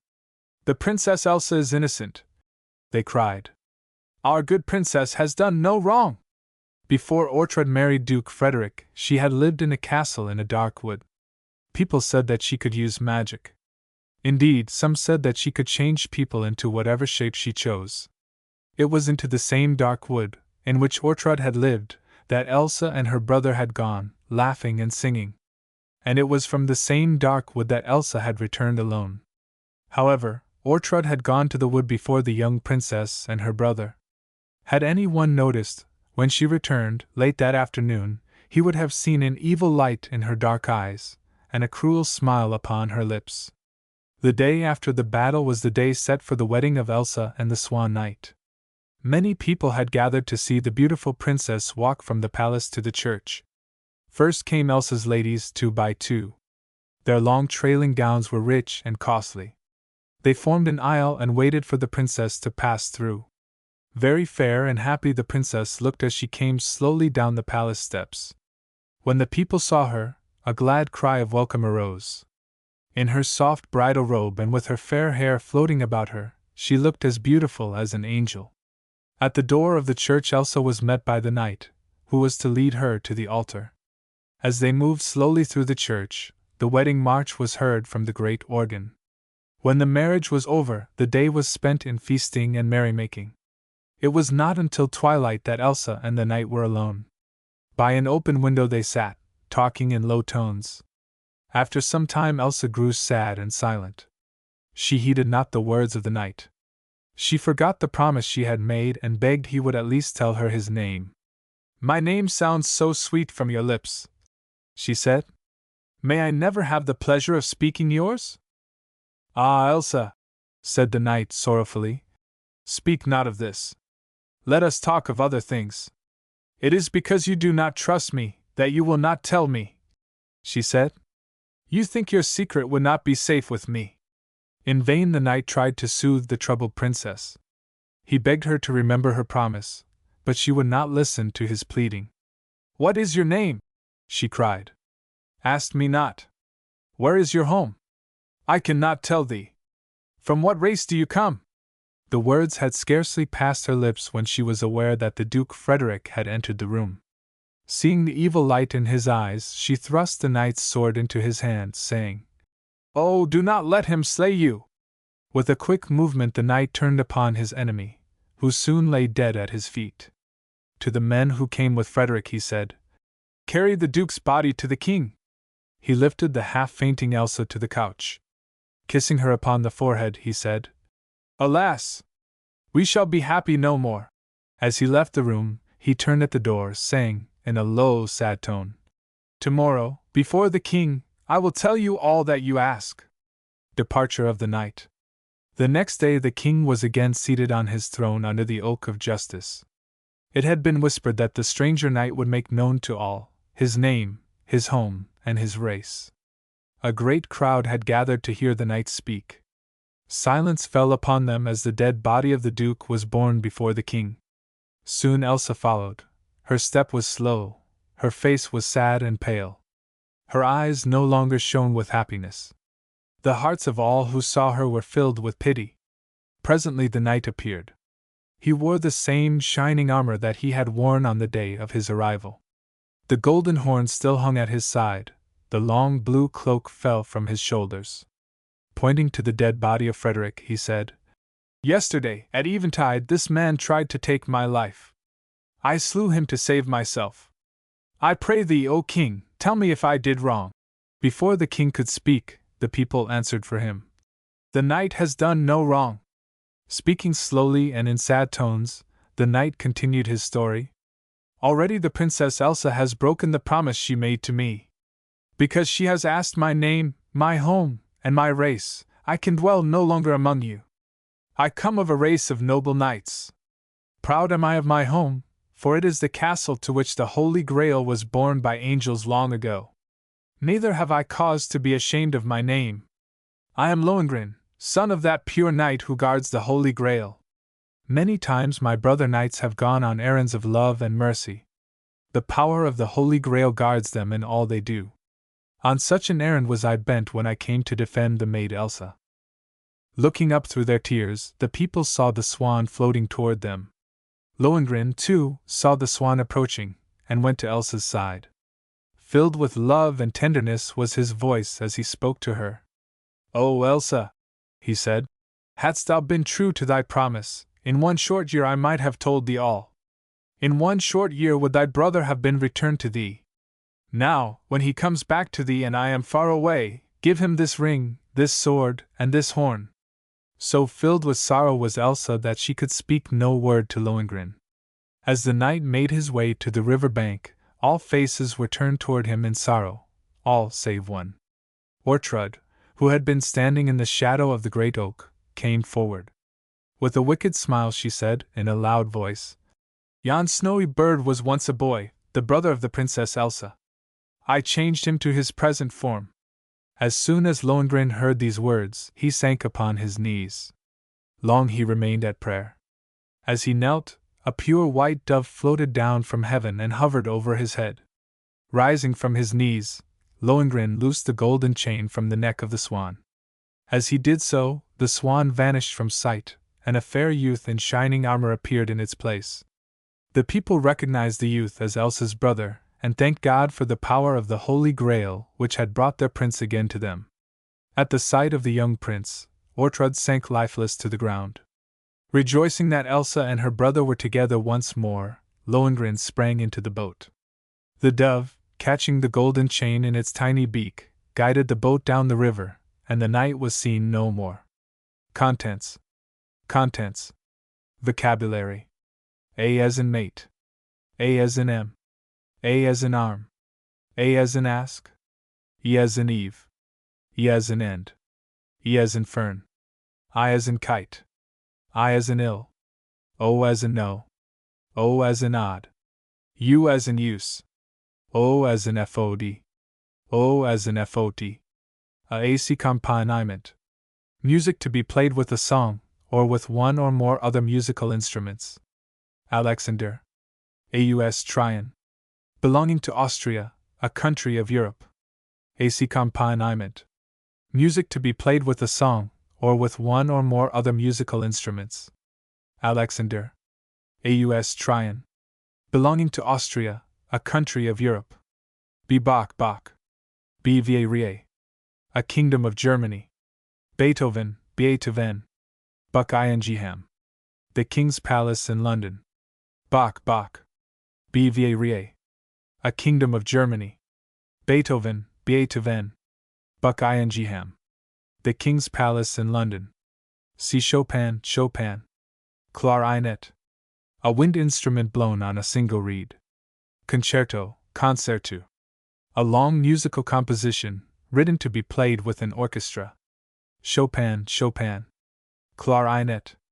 A wind instrument blown on a single reed. Concerto. A long musical composition, written to be played with an orchestra. Die Danube. A river in Austria. Dresden. A city in Germany. Dumb keyboard. Noiseless keyboard. Danube. A river in Austria. Dresden. A city in Germany. Dumb keyboard. Noiseless keyboard. Elijah. A prophet spoken of in the Bible. European. Belonging to Europe. Elijah. A prophet spoken of in the Bible. European. Belonging to Europe. Figaro. The hero of one of Mozart's operas. Fingal. Florentines. People of Florence, a city in Italy. Frankfurt. A city in Germany. Figaro. The hero of one of Mozart's operas. Fingal. Florentines. People of Florence, a city in Italy. Frankfurt. A city in Germany. Goethe. Gretchen. Goethe. Gretchen. Hamburg. A city in Germany. Harpsichord. An old-fashioned piano. Heidelberg. A city of Germany. Hamburg. A city in Germany. Harpsichord. An old-fashioned piano. Heidelberg. A city of Germany. Joseph. El Largo. A musical piece in slow time. Leipzig. A city in Germany. List. Lohengrin. The Knight of the Swan, son of Parsifal. Ludwig. Lute. A musical instrument with strings. Largo. A musical piece in slow time. Leipzig. A city in Germany. List. Lohengrin. The Knight of the Swan, son of Parsifal. Ludwig. Lute. A musical instrument with strings. Marie Antoinette. Wife of King Louis XVI of France. Mazurka. A polished dance, or the music which accompanies it, usually in 3/4 or 3/8 time. Mediterranean. A sea south of Europe. Mendelssohn. Mendel's son. Mozart. Munich. A city in Bavaria, Germany.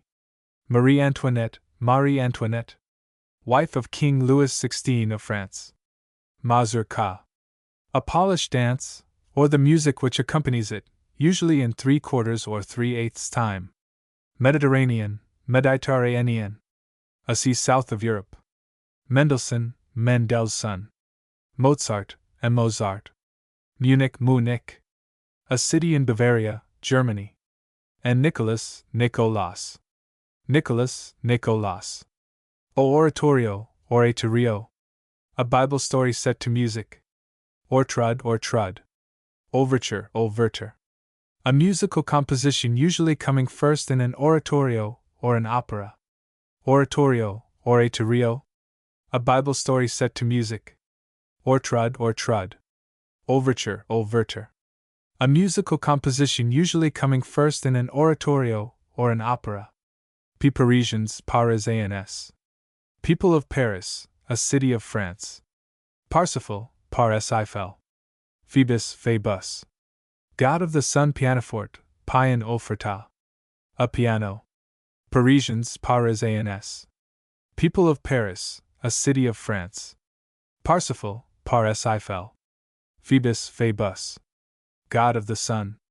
Pianoforte, pian offerta. A piano. Quartet. A piece of music for 4 voices or for 4 instruments. Quartet. A piece of music for 4 voices or for 4 instruments. A rehearsal. A private recital of a play or opera before a public performance. Rhin. A river in Germany. Rondeau. A lively musical composition. Rehearsal.